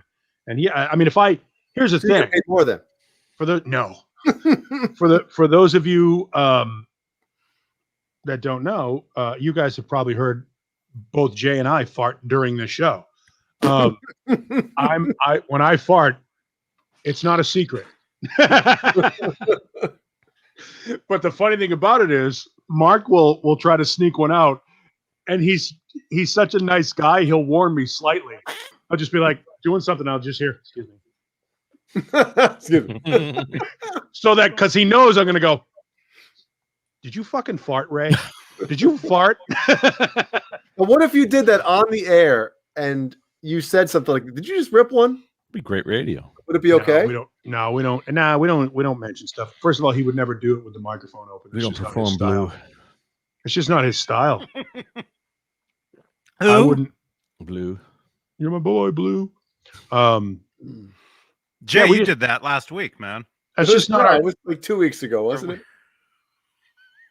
Yeah, our show's not like that. We're immature in a different way, but like fart jokes and like sort of toilet humor. It's not what we do. We're immature as fuck, but that's not the farting thing is not our thing. That's man, if I was on the radio, you gotta understand our Arizona doesn't think that stuff's funny. No, Arizona does think it's funny. But we already own we own all the rock stations in the market. So it's too hot to laugh. The other guy's show, he's the one that does all the sex talk and the dick jokes and the fart jokes and the racist jokes and all that shit. And we do very immature, and yet the tagline for the show is smart guys, stupid show. So we do stuff that make you think stupidly. Like it's like the opposite here. Yes. That's right. So just dumb shit. We do the Zeppelin News Network, which is kind of fun. Is where we try to sing things that happen during the news to the tune of Black Dog. So, I guess you'd have to hear it. Yeah, no, it works. You'd have to be awake at that hour, Jay. Yeah, So, what time? We're on 5 to 10 in the morning. So that's what time here? Oh, that'd be 8. That'd be 8 to what? 1. 10 o'clock is early. That's not bad. Yeah. See, I'd rather hear you guys talk though the whole time. I don't want to hear songs that I've heard 5 million times. Yeah, that's and we could do that, but it's easier to use the music as a buffer, because everybody else talks and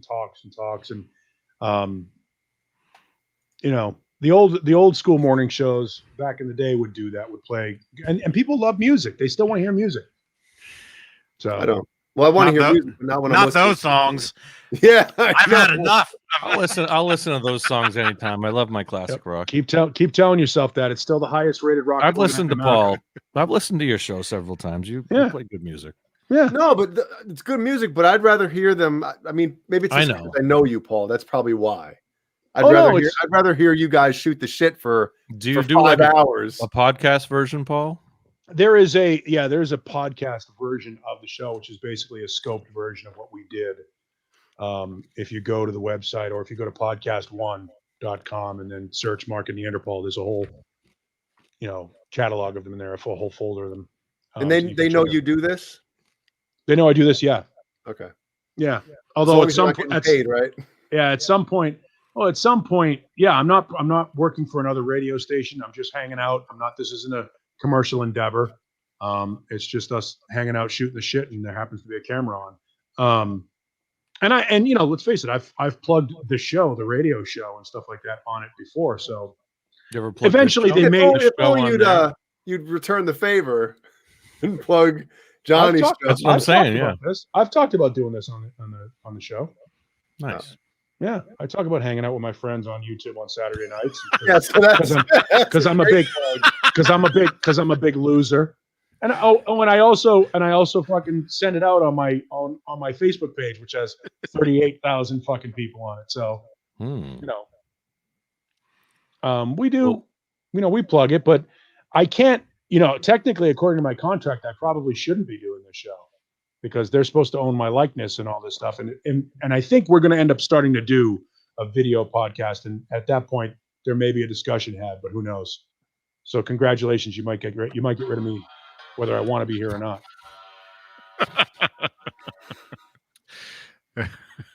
So thank you, Browns fan. But the good news is I own my name. I own my likeness. I had that written into my deal. So, I can call myself Neanderthal or whatever I need to do. I don't have to, like a lot of radio stations, when you're under contract, you can't use your professional name. You can't plug the shit. Like I couldn't have the logo behind us or any of that shit. I have to do all that stuff under their umbrella.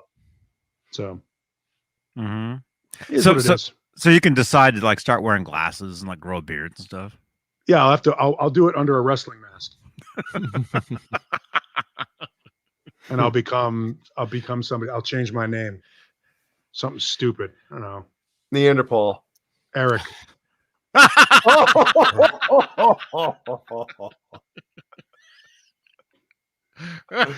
Oh man.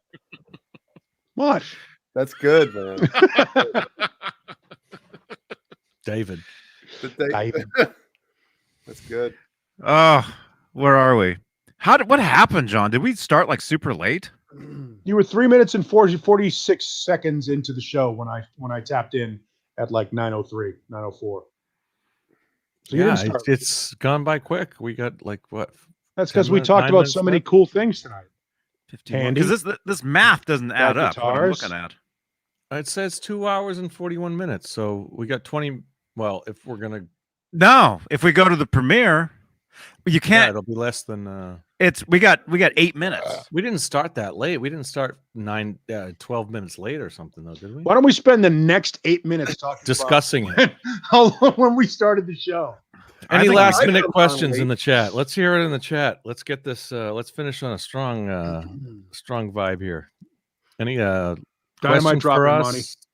Any because we definitely want to make room for Johnny's premiere coming up soon. So yeah, what are you premiering? We got 80 people in here. I'd like to get at least 100 views on this video, like out of the gate. What's the video? Is it more important than this video or what? Well, I mean, we'd be done by midnight anyway. Right? No, we wouldn't. Well, I mean, unless Caleb was here and he tapped out at 11:48. Well, I mean publicly.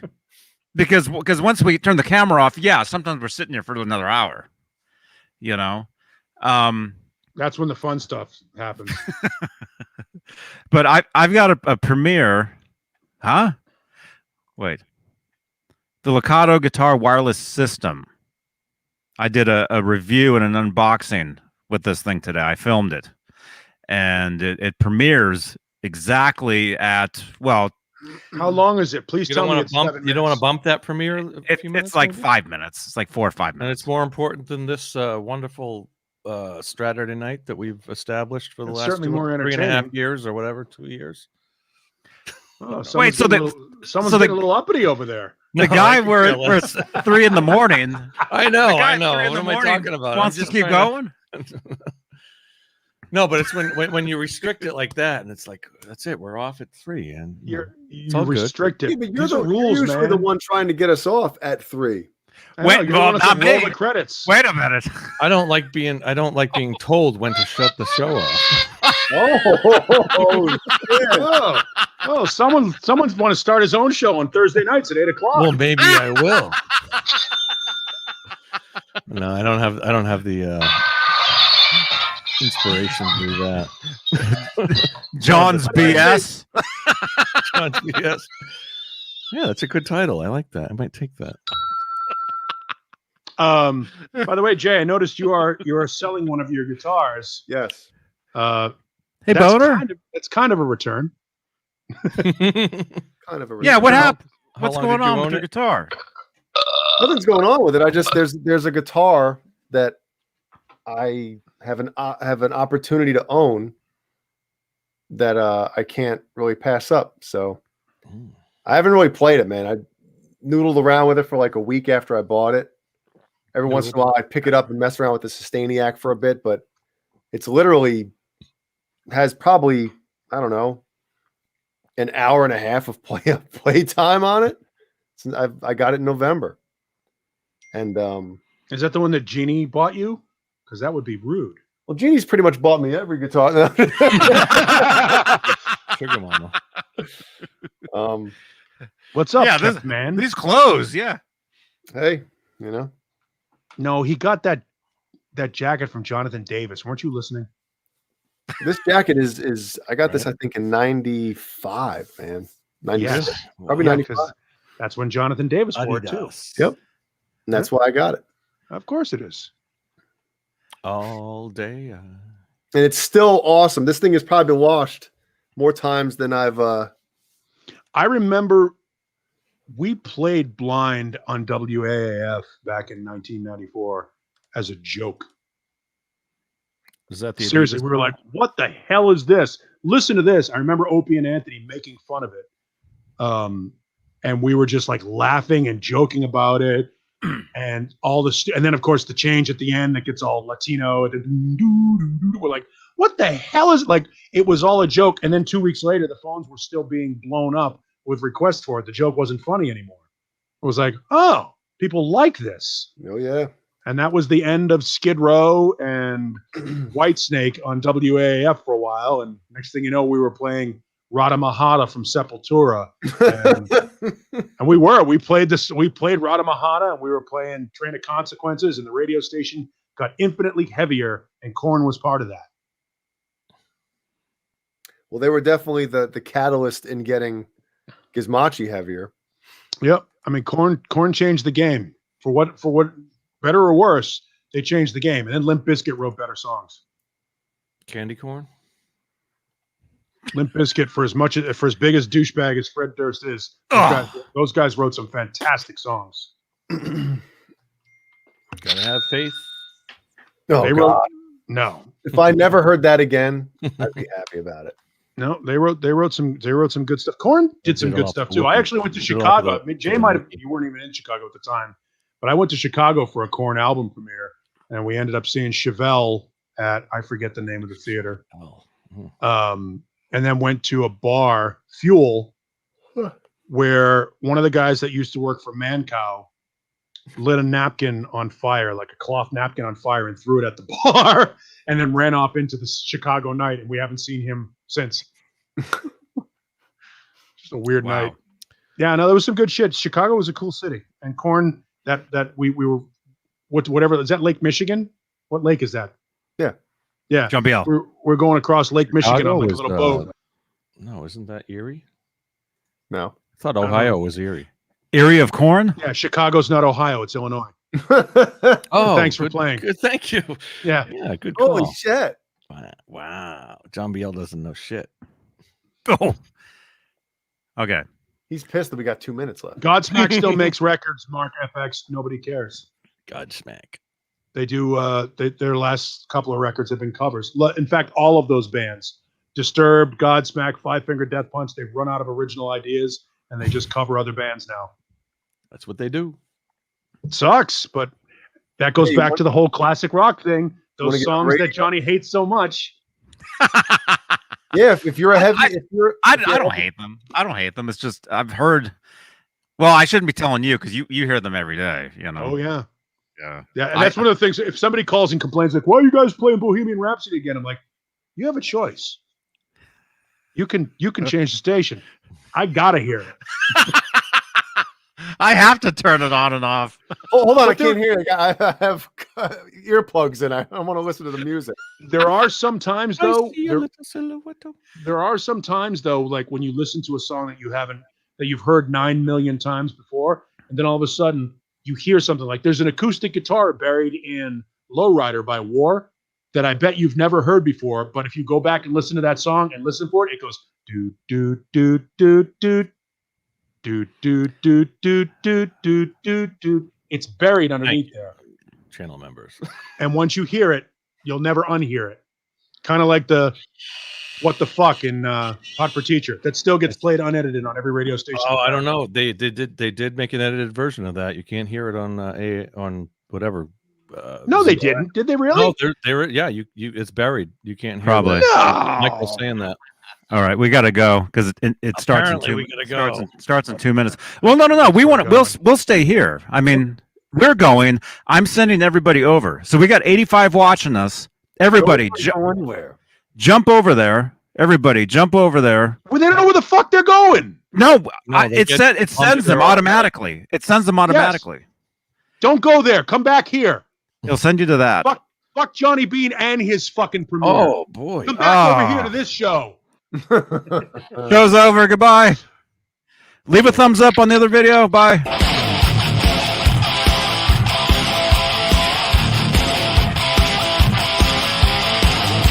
Fucking bullshit.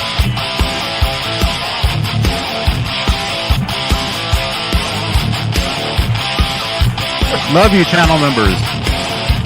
Love you so much. We're kicking you off. We're sending you somewhere else. You didn't have to go.